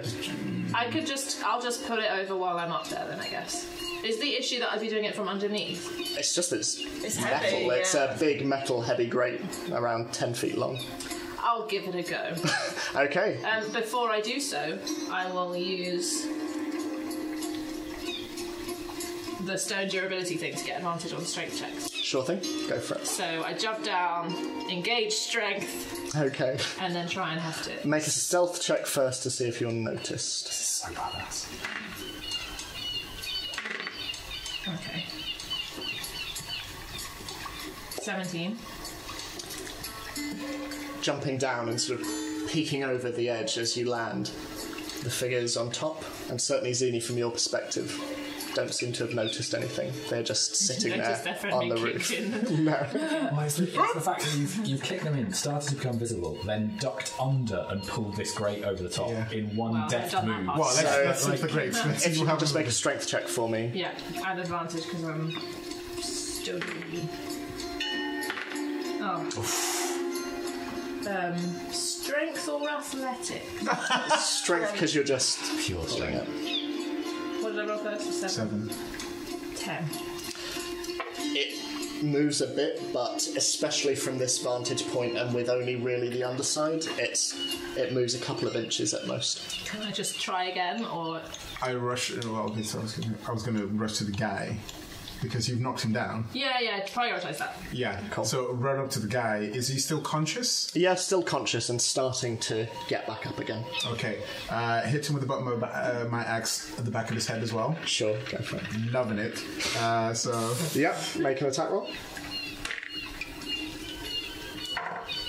Oof. 16. Yeah, that hits. Okay. They are guys. They're just guys. I've written Oh, why am I rolling that? next to one of them. Yeah, it's Hit good him with fun. the butt. It's still with weapon. Actually. Yeah, but it doesn't do full weapon damage. If you're hitting with the butt of the axe, it shouldn't. You can attack as normal, but you can choose to make it non-lethal. Yeah. For strength would be 8. 8. Yeah. There we go. We've got a production line going. Can I try and pull the thing over? Yeah, go for it. Make a strength check.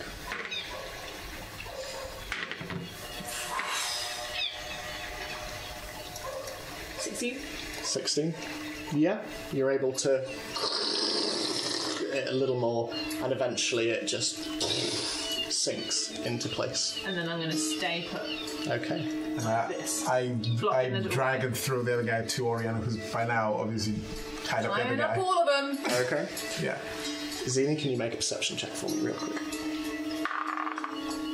This butt guy's doing nothing. Yeah, he's done 14. 14.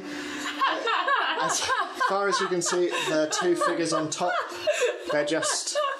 they seem to have noticed the closing of the grate, and one of them just looks to the other, nods, and this one starts to climb down Come on, Buck. there and starts to slowly make their way towards the boat. I put my hand on the sending stone and say 3 incapacitated, waiting down here. Okay. And as Zini, you watch this one figure walk past the alleyway where both Buck and Rudigan are hidden. That is where we're going to take our break. Cool. And we'll be back afterwards to announce the winner of our dice giveaway. So stick around for that. Also the game as well. Alright then, see you in a bit. Hi, I'm Billy, playing Dalafar Battlemaster Dwarf in Dungeon Manager. Thank you very much for checking out the video. If you've got a minute, just say a like and subscribe. It would be really helpful to us. We're trying to grow the channel and we like your support. And in the meantime, if you have a little bit of spare change, maybe check out our Patreon. You don't have to, but it'd be really nice if you could. But in the meantime, let's see what Dalafar gets up to. Right, well, welcome back, and as promised, we have a winner for our very first dice giveaway. Can I have a drum roll, please? And our winner is Lara, with a Twitter name @TheConqueror. So thank you so much. We'll have those dice sent out to you as soon as possible. Thank you so much, and we'll be doing another one at some point in the near future, so please keep your eyes. Don't make that face, we will. I doubt you. I call you out. Oh, okay. Right, are we good to jump in again? I think Michael believes in dice. Yeah. No, I don't believe him. No. Not the dice goblin of the group. No, not at all. definitely not. It's not me. So, Zini, you watch as one of the blink dogs slowly makes their way down the adjacent warehouse, down onto the snowy docks, and slowly starts to walk past the alleyway where Buck and Rudigan are hidden, and towards the boat. Buck's useless. Yeah, Buck.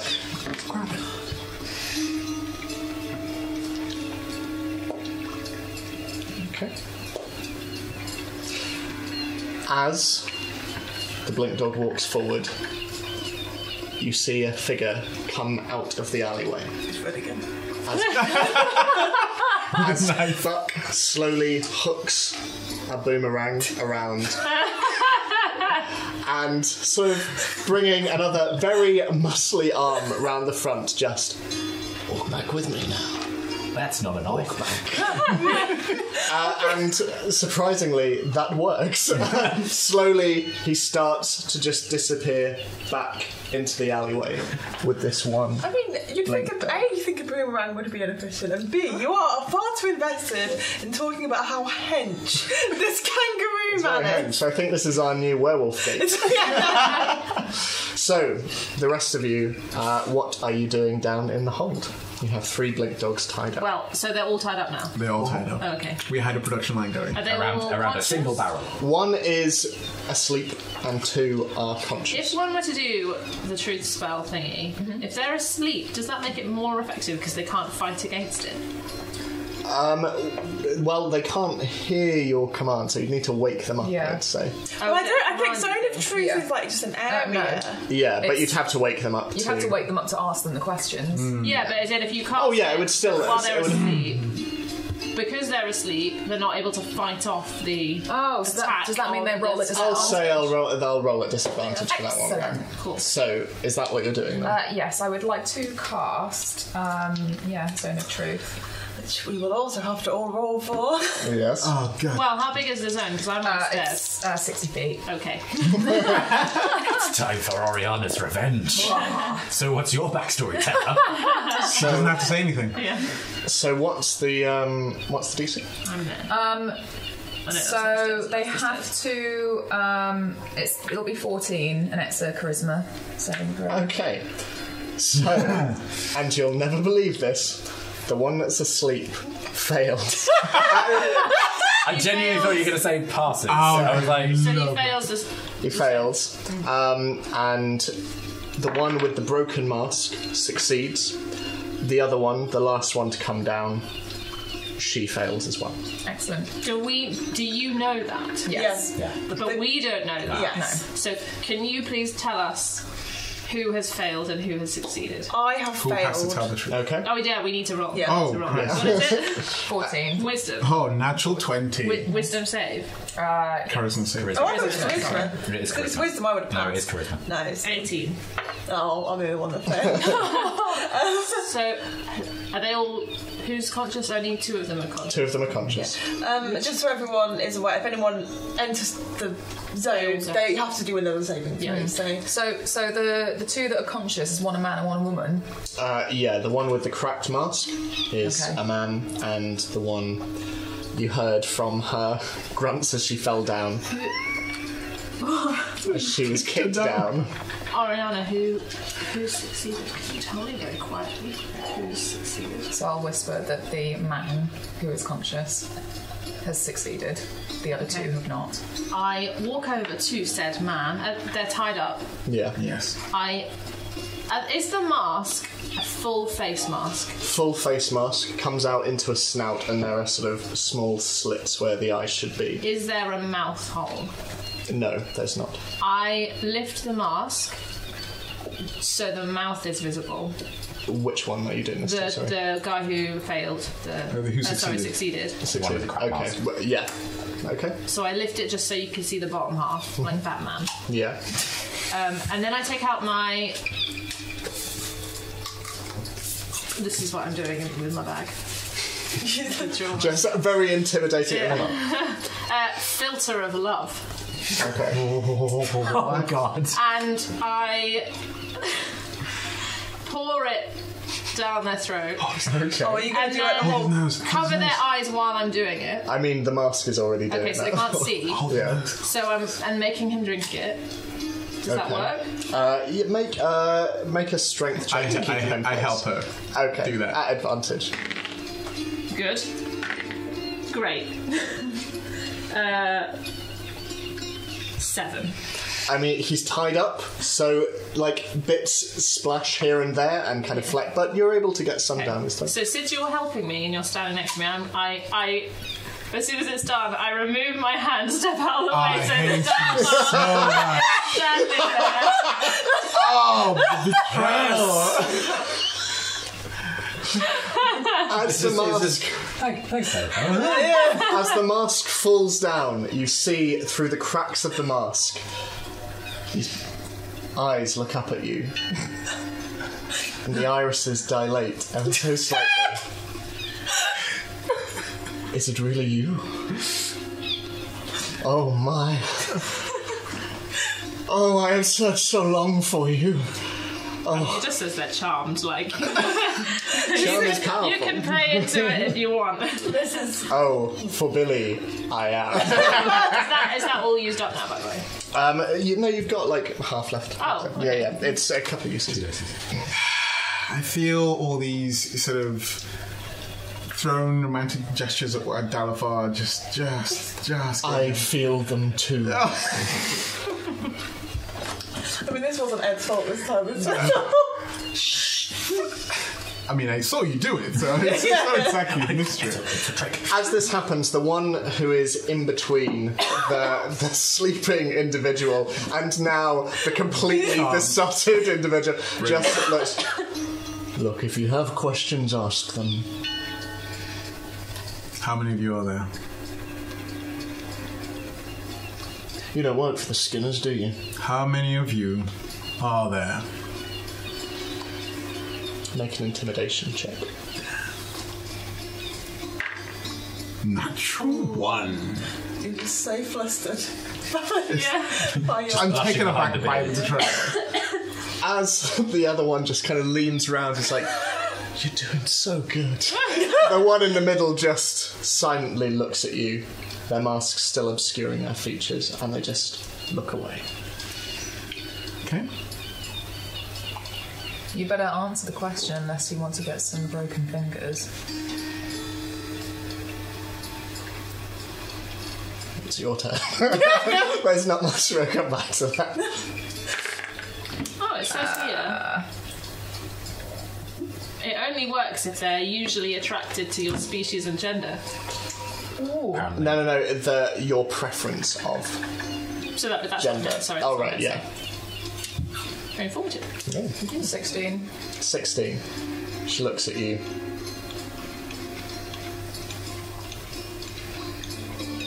Five.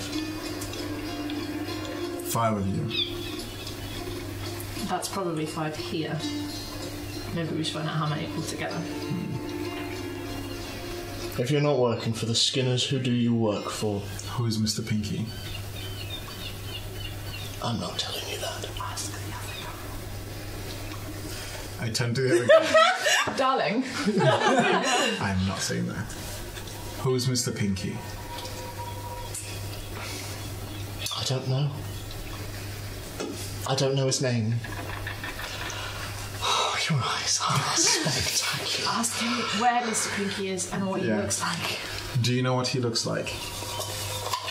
I do. I have seen him. Describe him. Black tousled hair. Blue eyes. Late 20s, early 30s. Human? Yes. Not like you.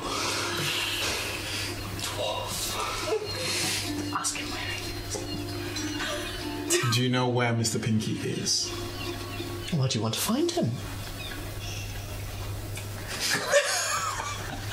He's jilted lover now. That's not Scott, that's me. Scott, this is So I can set you free. From here? Where would we go? Where is Mr. Pinky first?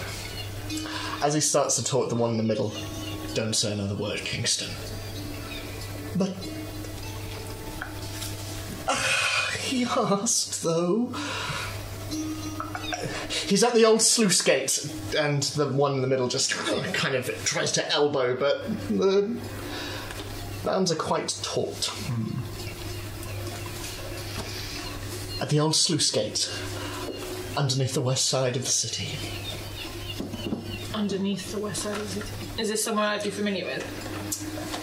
Make a history check for me. Did you say west side of the... Okay. West of the old city. Underneath the west side of the city. Ah, okay. 11. You are not familiar with the place, but you would know that several years ago, the plumbing of Baldur's Gate and the filtration systems of the waste and the sewers were all overhauled. And in part, this is what some of the additional aspects of the Undercellar are made of. But there would have been sluice gates around the city. You don't know where, but they would have been used to help with the filtration of water out of the city. Okay. hell yeah, plumbing. Yeah. Yeah. Just think you'd get that in your D&D Loving game. it. Oh man. Human, okay, and the west side of the city, okay. At this point, the middle one looks. If you're not working for the Skinners, who are you? What's your interest in the Skinners? Mr. Pinky wants them wiped out. Why? Why? They're the worst of the worst. And you're not? No. How does Mr. Blinky? Mr. Blinky. Why did you call him Mr. Blinky? What was I going to ask? I like to think that's in character. She gives a shrug. What did you just say? I said they're the worst of the worst. How does Mr. Blinky... The one looking at Dalifon goes, "Are you okay?" How does Mr. Pinky know about the Skinners? What's his connection to them?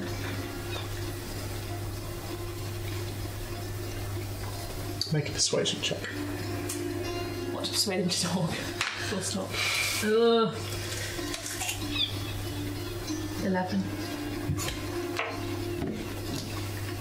I don't know.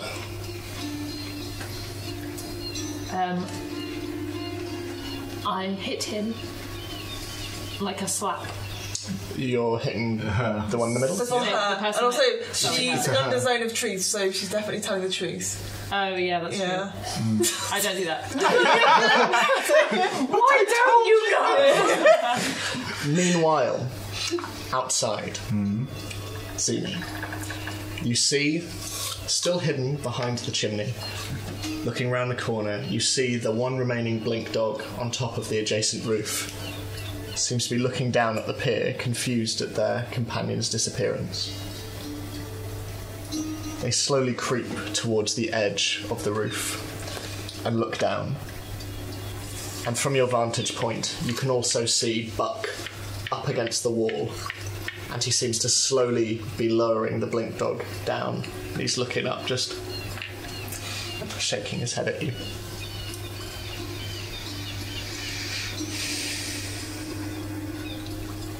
Has that one seen Buck? Not as far as you can ascertain.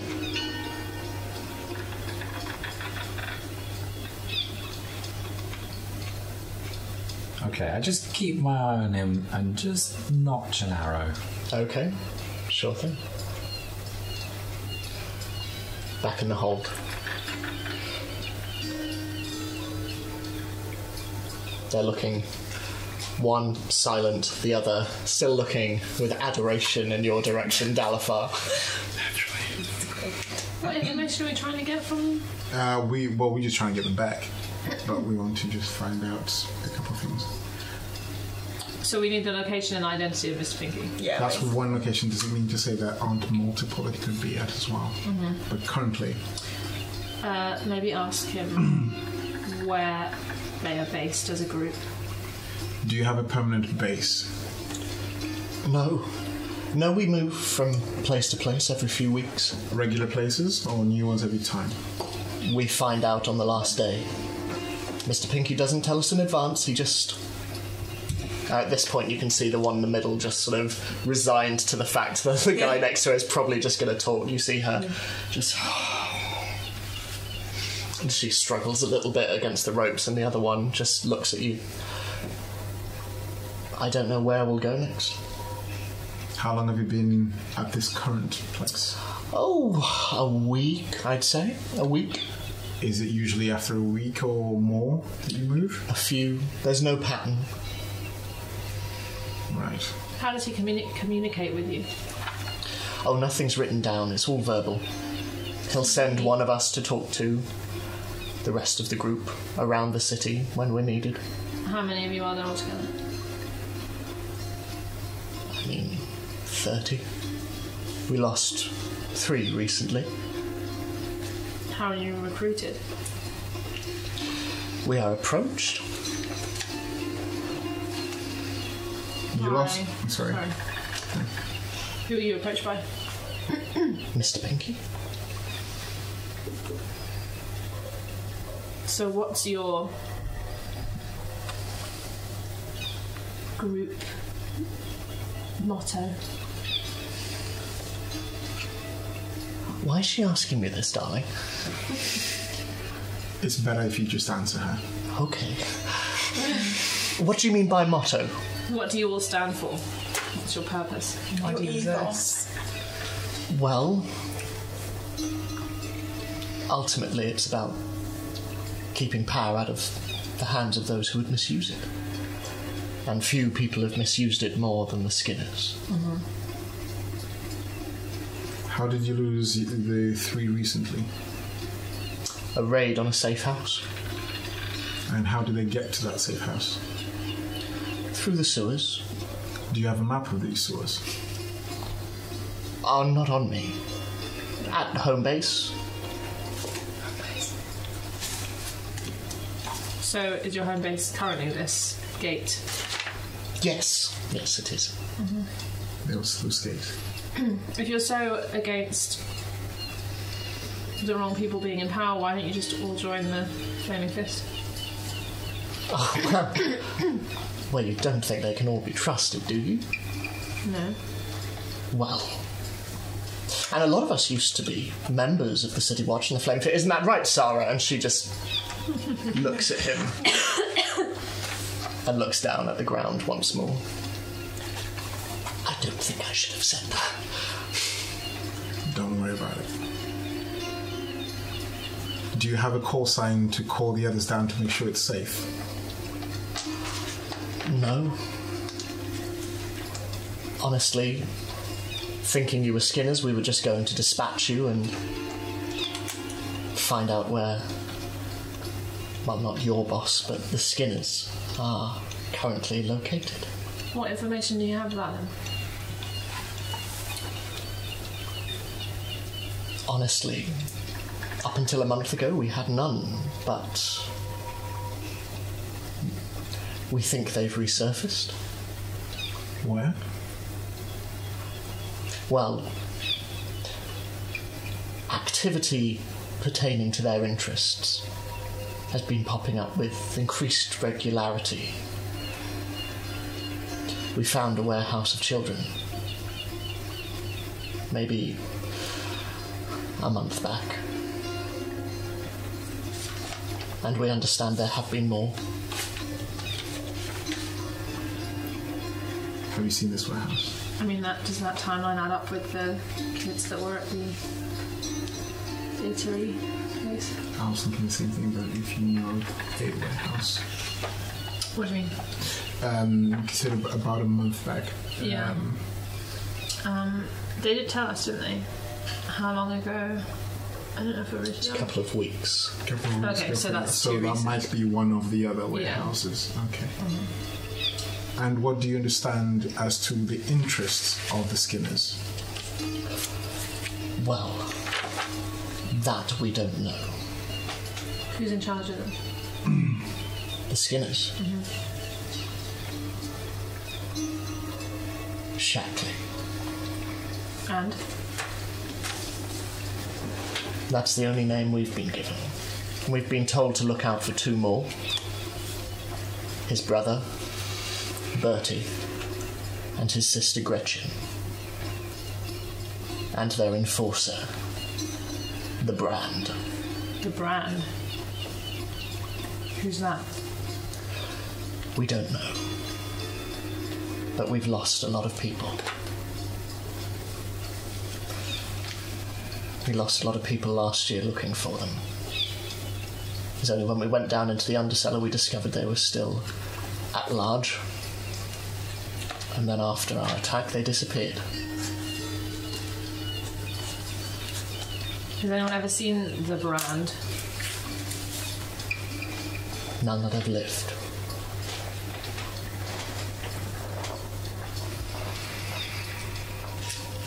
You seem to have gone from being very interested in us to being very interested about the Skinners. Why is that? Because you're interested in them. Are you going to let me out of these ropes?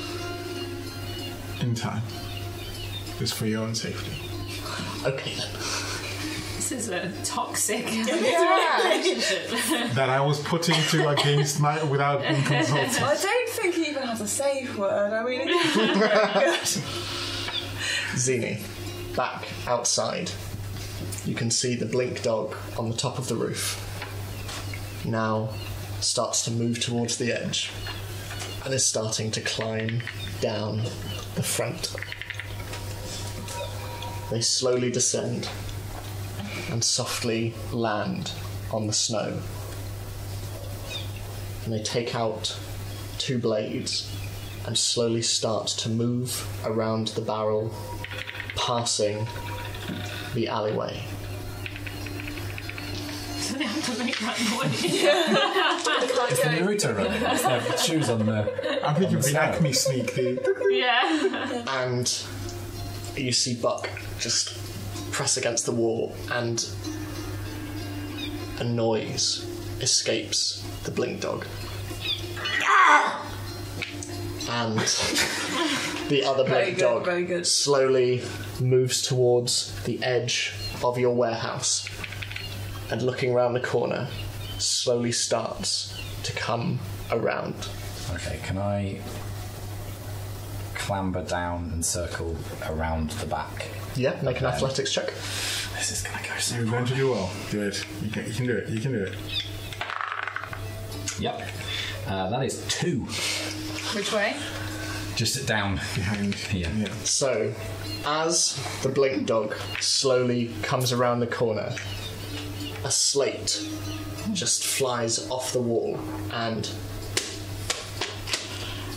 as they turn and look up, they can see you scaling down until eventually Probably I shouldn't climb the building. Hey, it worked though, they're distracted. a floor from the ground just. And you fall. You don't take any damage. It is quite soft on the ground, but you do land on the ground behind them. Arrow still notched in your bow, but you fall. And suddenly they're looking at you, and just silently, they just bring their knives to either side. Okay, I kind of scrabble into a crouch, trying to style it out. Okay, sure. But failing. Okay, cool. And just have the bow horizontal, arrow pointed at them. Okay. And just. I wouldn't. Make an intimidation check. This is. Come on. You can do it. You can do it. You can do it.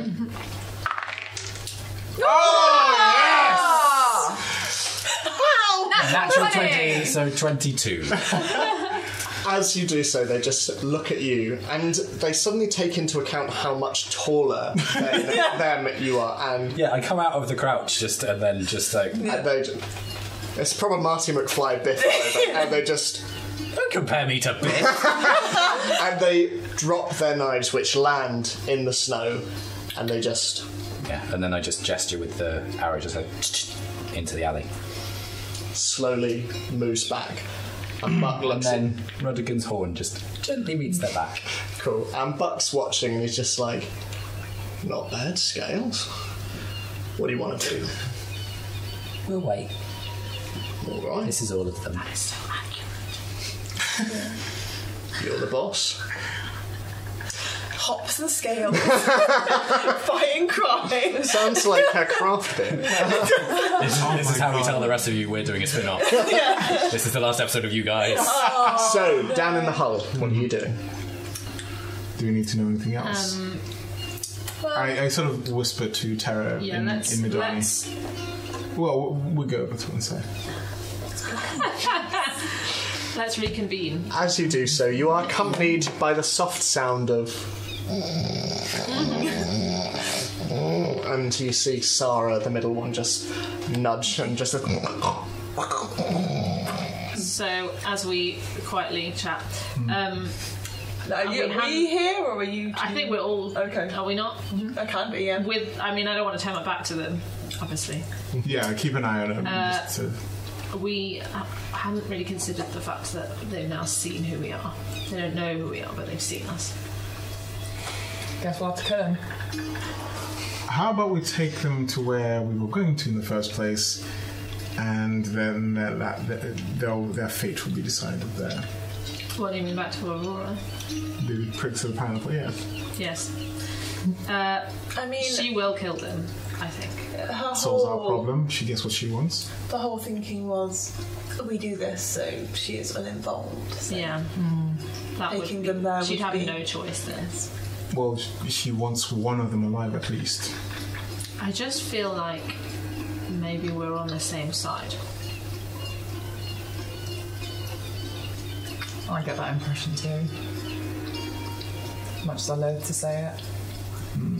Must be true. So what do we do?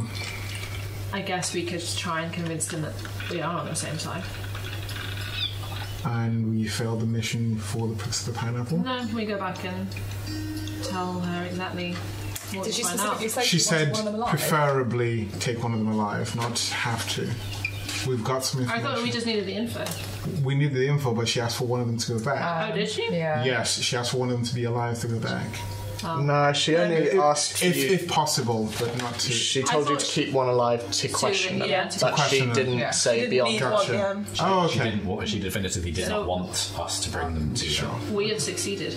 We have Except obviously we succeeded. don't know the identity of Mr. Pinky, but I mean, we know your newfound love. It does The not last know one the hour. identity. Your hourly love. Do you know? The other friend. Out of character, do you know what I was actually thinking before this? I was like, I should wear like a mask to at least protect my face. I'm so annoyed that I didn't do You that. would have still fallen in love with your eyes. But But you would have not known who I was. Yeah. so we need to tell them Well, that we're on the same side. we're not quite sure that Sarah doesn't know who Mr. Pinky is. Did Sarah say it? They didn't. She's under the zone of truth. She Yeah. refused to answer when asked Oh, okay. who Mr. Pinky is. So, So we've got the information. We can let them go and take it at our own peril. or we could Because- try and push Sarah a bit more. You have any ideas? Is the one that's asleep asleep? yeah. Yes. Can I wake him up? The problem is that's another one who's also seen us. Yeah. Blindfold him before you wake him up. Let's see if we can get anything from Sarah first. Let's blindfold him. Blindfold him first. I'll Anyway. blindfold him. And then wake him up. I mean, this is just an S&M session. As you do start to blindfold, the one on the far left is just like, "Ooh, do me." Oh god. No. Okay. Dungeon. You're just full of surprises, aren't you? The one that's asleep that is now blindfolded, wake him up, and Brief slack will probably do. yeah, I just want to, I mean, it's Oriana. She's gonna. I'm gonna slap him. Okay. I'll just say who is Mr. Pinky, but you know, menacingly. Okay. Well, how much have we told them? He's told them pretty much everything. Who? Don't. No, pass. What is your name? Not telling you that. We know the other names. Might as well. No. We'll put it this way. We're feeling a good mood, so we've not killed you yet. The alternatives are you tell us what we want. There is a possibility you can get out of this alive. If not, we have no choice. Make an intimidation check for me, please. We should have gagged the other two and told them that we killed them. Yeah, we've gone 6. So he just looks in your vague direction, unable to really see who's talking, and you know what? I'm good. I fire crossbow bolts next to his head. Oh, okay. I I I have another plan. That's Go going to on. be very next. Oh my god. Continue. We're going to kill one of Unless them you don't want to. Am I just rolling for attack? make an attack roll to see how accurate you are.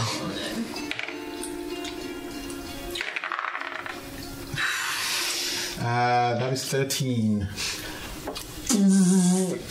Yeah, and you see both blink dogs just either side of the crossbow bolt just fuck! Ah, fuck! Ah! Alright, what do you want to know? What is your name? Marcus? Who's Mr. Pinky? I don't know. Does Sarah know? None of us do. We don't have a name. So how do we Do you find have out? a face? Yeah. He described him. Yeah, but that was vague. He's Any distinguishing? a guy. He's a guy. He's got black hair. He's a man. He's a human. He's a guy. Any distinguishing marks? He doesn't have a finger. on his right hand. You could probably guess which one.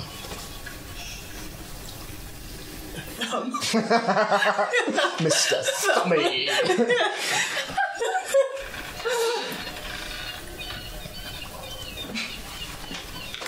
Okay, we're done here, and then I just. It's not worth asking where we can find him. We've already got. I walk up the stairs Not really. and try really hard to push the grate aside. That's where the big. Yeah, but do we know whether he's there? And then I turn around and I say, It's better than anything else. Sorry. so I've just pushed the grate aside and I turn back over my shoulder, I just say, leave them alive, and then I leave the hold. As you do so, you can see, as you look up, that both the figures on the roof have gone, and Zini is also not there. And as you come over the top of the hull and start to walk down the gangplank, you can see Zini just there, with one blink dog in front of her, and you can see Buck with the other, and Rudigan behind. I guess I'll go over there. Yeah. Are we carrying on with this narrative? Yes. Thanks for watching, guys. And the campaign, great. And then I'll just place a shoulder on Zini, a hand on Zini's shoulder, A shoulder on my hand. just to let her know that I've arrived. Okay. Real good. Yeah. They're just concluding things now. What does that mean? It means that we need to find a way to let them go. Well, we're letting them go. So we got the information we needed. Yeah. No offence, I don't know how long you guys have been doing this, but if you have the information as to where they're based, if you let them go, they're just going to tell the boss that you know, and they'll move. Okay, so maybe we... Can we chat, Zini, separately? Sure. Back up slowly. Arrow still slightly awkward. Don't worry, I've got him. So's Ruddy. Ready. So we've concluded that we think maybe we're fighting the same cause. They're after the Skinners. We knew that before, but do they seem like they're doing it for the right reason? I don't know, but I just don't think they're the kind of people that we want to be killing off. I don't really like killing off people anyway. But what does that mean for us and the Spikes? Well, exactly. Is it Buck? Well, we didn't promise her that we would take any of them back. We didn't tell her that we'd kill any of them. But True. this guy here seems to... But Buck has a point. If they do, Then they'll move on. then and our information's useless. Not that useless. We know who he is now. Unless there's some way for us to persuade these these specific ones not to alert their boss, but that's going to be tricky.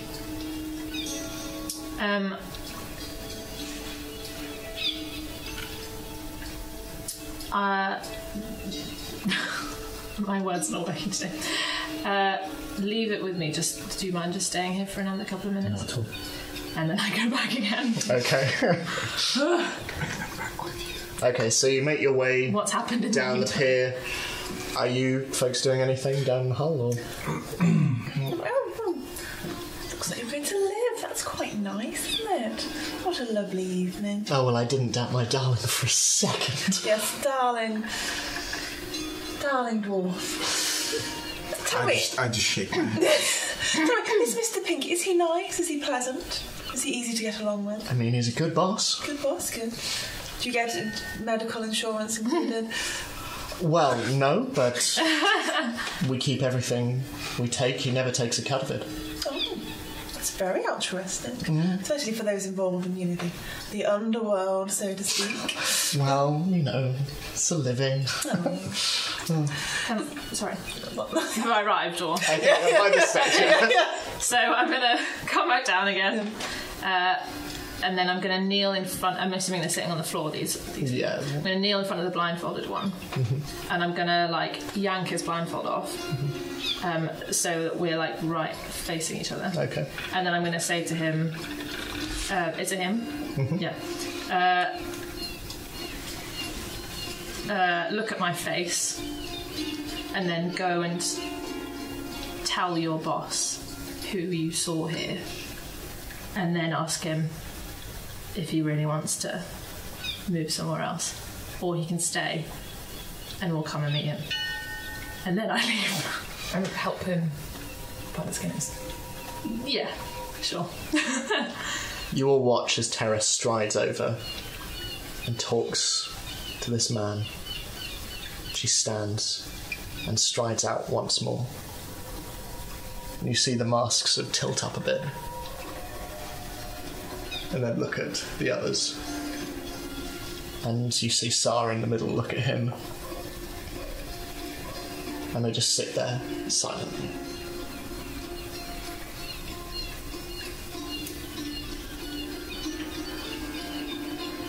Have you just rolled I've out? gone. Sorry. You've gone again. Sorry. It's okay. So, what are you doing? Well, I guess we're done here. I just look at all three of them I'll be looking at. So I just say, we might actually be on the same side. Well, obviously. I shake my head and go up to the main deck. Okay. Should we not umpire them and just leave them? Well, we've not left yet. I've just come to the top of them. Okay, so Dalfar, you're back on the hull of the ship. What's everyone else doing? I'm making my way over. Whoosh. Okay. Fell on the ice. What's everyone else doing? Slippery. I guess I'll follow on. Yep. Come. So Scarlett, you are left alone with these three tied up people. It's like I could have burned you alive. Scarlett just walks out and goes, I thought, were we not burning them down? I mean, whatever the group wants, you know, she's happy to follow.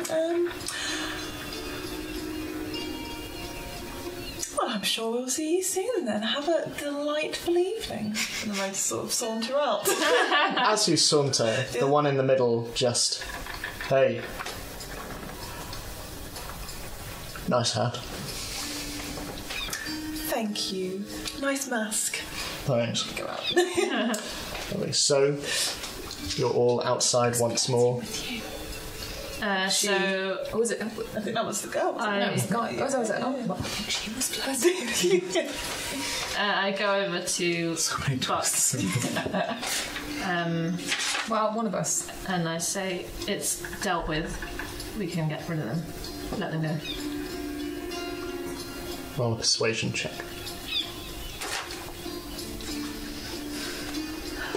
Important rolls. 7. No, 8. Alright. Just pushes the one away. Run along. What's the other one doing? The other one is just up against Rudigan with a horn against his back. And just looking at you all. Where in position is... Can I just want to make sure I'm in the way in case he randomly just decides to like... I mean, you're all like blocking the alleyway entrance. Oh, okay. Like, you're as you are there. But it's the guy that needs to escape, Right there. so he's They're both next there. to Buck. Mm-hmm. So I'll go and just make sure that he can get out. Okay, sure. He sort of edges past you. Where, my friend? They're in the hold of the ship. And just keep in mind, this tonight could have been the last night you guys had. But go help your friends. And you were fortunate this night. And with that, they both edge past you all very warily and start to make their way over to the Winds Trader, Yeah. leaving you all alone as it slowly starts to snow.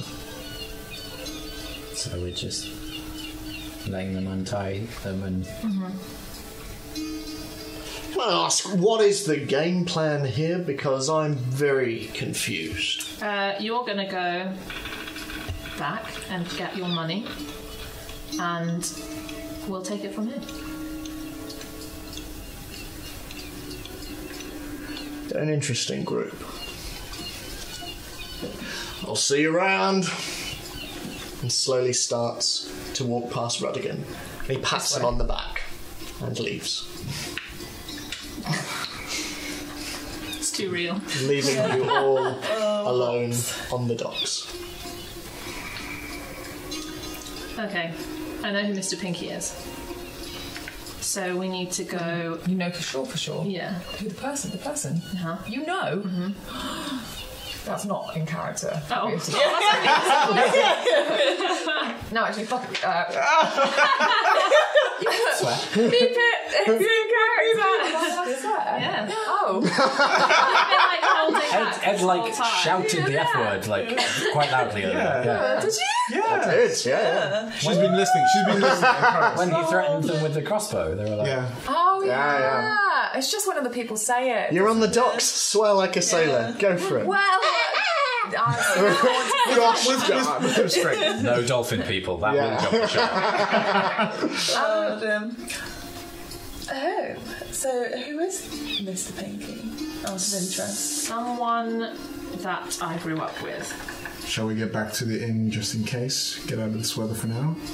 How far away is the old sluice gates? You wouldn't know. There would have been a number of sluice gates in the city, but where they are exactly, you... But it's the west side of the city. Yes, the So west we're on side. the south. Yeah, you're sort of like Middle-ish. centre south. Like the west side So it's not is crazy far. like Bloomridge and Sea Tower. I feel like with your city knowledge and my Oh, we could survival get there. skills, we could find We it. can find it. It's just when. Well, but do you want to give this person Yeah, we over need- to the spikes or not? Oh no. Well, I don't think that's necessarily what she wants. But they encroached on her territory and Yeah, she doesn't like them because there was a war between them and the Skinners, and then someone that she cared about died in the crossfire. But she doesn't necessarily have anything against what they're fighting for. but she wants to know who Mr. Pinky is, presumably to Revenge. hunt him down. Sure. So maybe what we need to do is make contact first. So are they friend or foe? Do they need protecting? who, Mr. Pinky? I don't think they need protecting. Are they a good person? Well, I don't know, but we'll see. That's why I'm hoping the message comes across well. So we want to go and meet him tonight. No, not necessarily. I think maybe I think we need to give him time. So I suggest that we all go back and rest. Yes. Was there a time expectation for going back to give information? No. Okay, obviously Buck will probably pass on the fact that we succeeded, so she might expect us soon. But I suggest maybe first thing tomorrow we head out, make contact ourselves, because technically you guys don't have all the information, so we haven't succeeded the mission yet because you don't know the identity. So we're going to go find out the real identity, and then we're going to go speak to her. Okay. Does that... And Buck doesn't know that you know. No. Okay. Shall we head back for now? Yeah. We've just got to be very careful that we don't annoy the wrong people. Scarlet, may I have my quiver, please?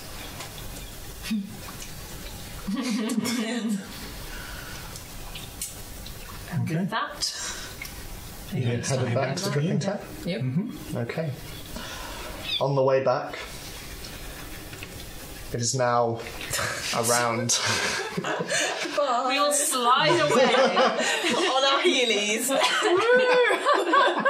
The wind is starting to pick up a bit now, and the snow is starting to fall. Zini, especially, you feel this most of all, and it ruffles your feathers in a way you are not fond of. But eventually, you start to move away from the more salty air of the docks, and you make your way back up the steeps towards the Dripping Tap along the main road. It is quiet. Occasionally, you hear dogs in the distance.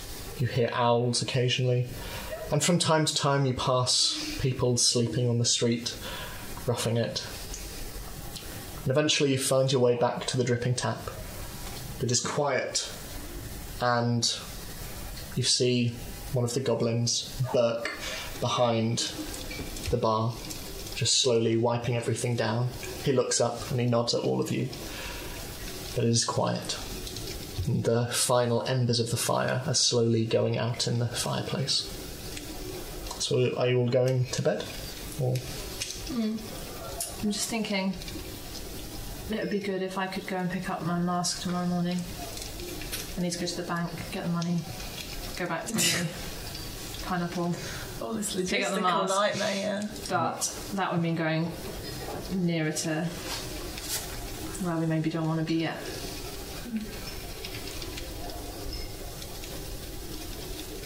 You best go to the pineapple once we've had our meeting. Yeah, I'll just have to cope with that. That's workable. How long does the effect of the mask last for? You don't know. Oh, okay.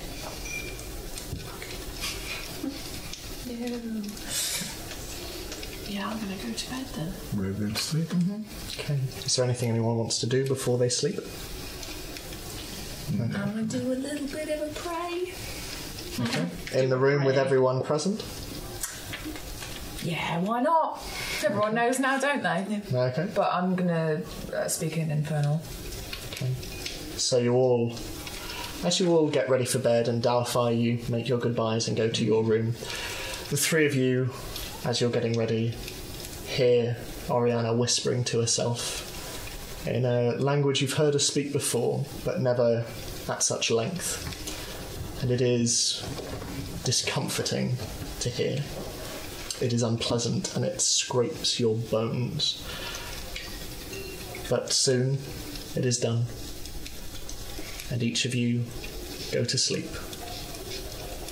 Zini, you dream of home. You dream of the woods. You dream of both Rudigans riding side by side. Scarlet, you dream of the ocean. You dream of warm waters. Dalfar, you dream of deserts. You dream of stone. You dream of playing in the dunes. Terra, you dream of thunder and of lightning. And Oriana, snow. Snow flecks upon your face. Spoken a second. Yeah. Sorry, very That was a dramatic. good place to do that, though. Yeah. Does that sound mean it's turned off, or...? It's just the one that is sort of filming up above, and we're not. Unless we're going to do another battle.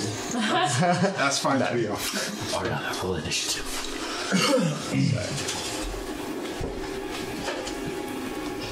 So, Oriana, as you fall asleep, snow flecks upon your face.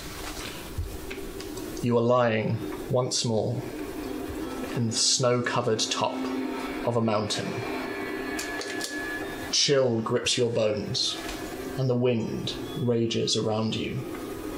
As before, you see jutting rock and stone, covered in waves of snow. Acrid, acidic lightning carves the black sky above you, and as before, the stars are out. Before you, its black roots digging into the ground and churning up the very snow around it. You see the blossom tree before you once again, and its red, fleshy petals drip, drip down into the snow that surrounds it, creating a Rorschach of red. This time, on the other side of the tree, there sits a figure on a rock. Tall. They wear a hooded cloak and tall, twisted horns reach into the sky above them. Resting next to them, there is a sword.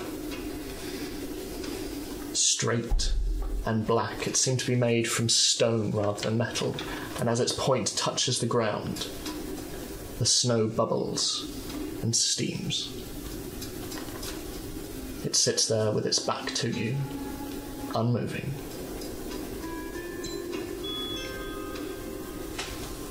I approach it from behind.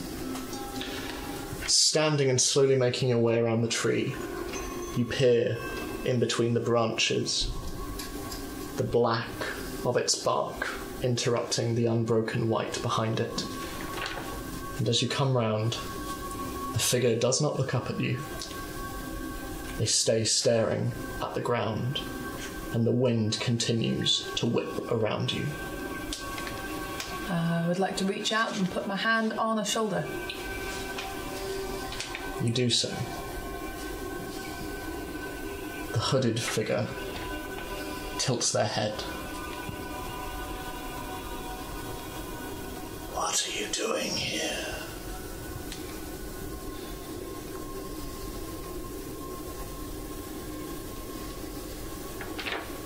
Aren't you the one who called me? What are you looking for to seek me?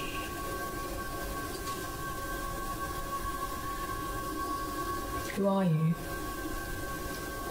Lifting a single hand, they grip the front of their hood and they slowly pull it back. As they do so, you see the face beneath. Purple, curved horns, silver hair falling down their shoulders. A young girl sits before you, and she looks up at you.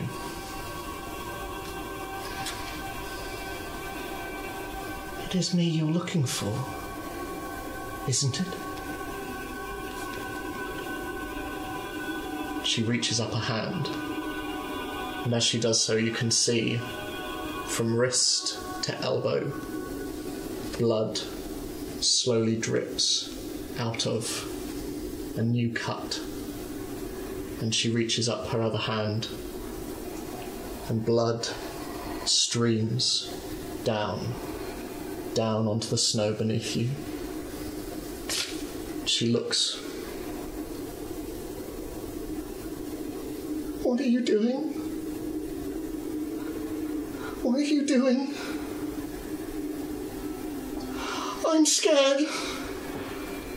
She looks at you. She reaches her hands out. The cloak falls to the ground. As she does so, looking up at you with searching eyes, you see two figures behind her. And they are walking forwards, hidden in shadow. One is not much taller or larger than you are, but the other is huge, muscular. Horns scraping through the branches of the blossom tree, and petals fall all about and start to be picked up with the wind. It is growing stronger and stronger, flying around you, and the two figures walk forward. And as the little girl stands there, her hands now reaching to the ground, the blood drips, and the two figures stop either side of her, and they each place a hand on her shoulders. One is blue, the other is a blood red. In that moment, the lightning above you cracks through the sky, and you see their faces, clearer than they have been in a very long time.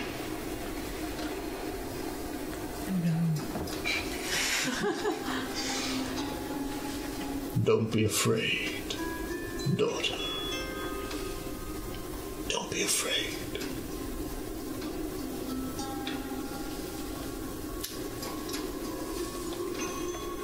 Can I attempt to pick up the sword? You reach down. And as you do so, you grasp its hilt. Your hand starts to steam and boil and burn and pustulate. I need to ask you to make a Constitution saving throw for me, please. Oh no.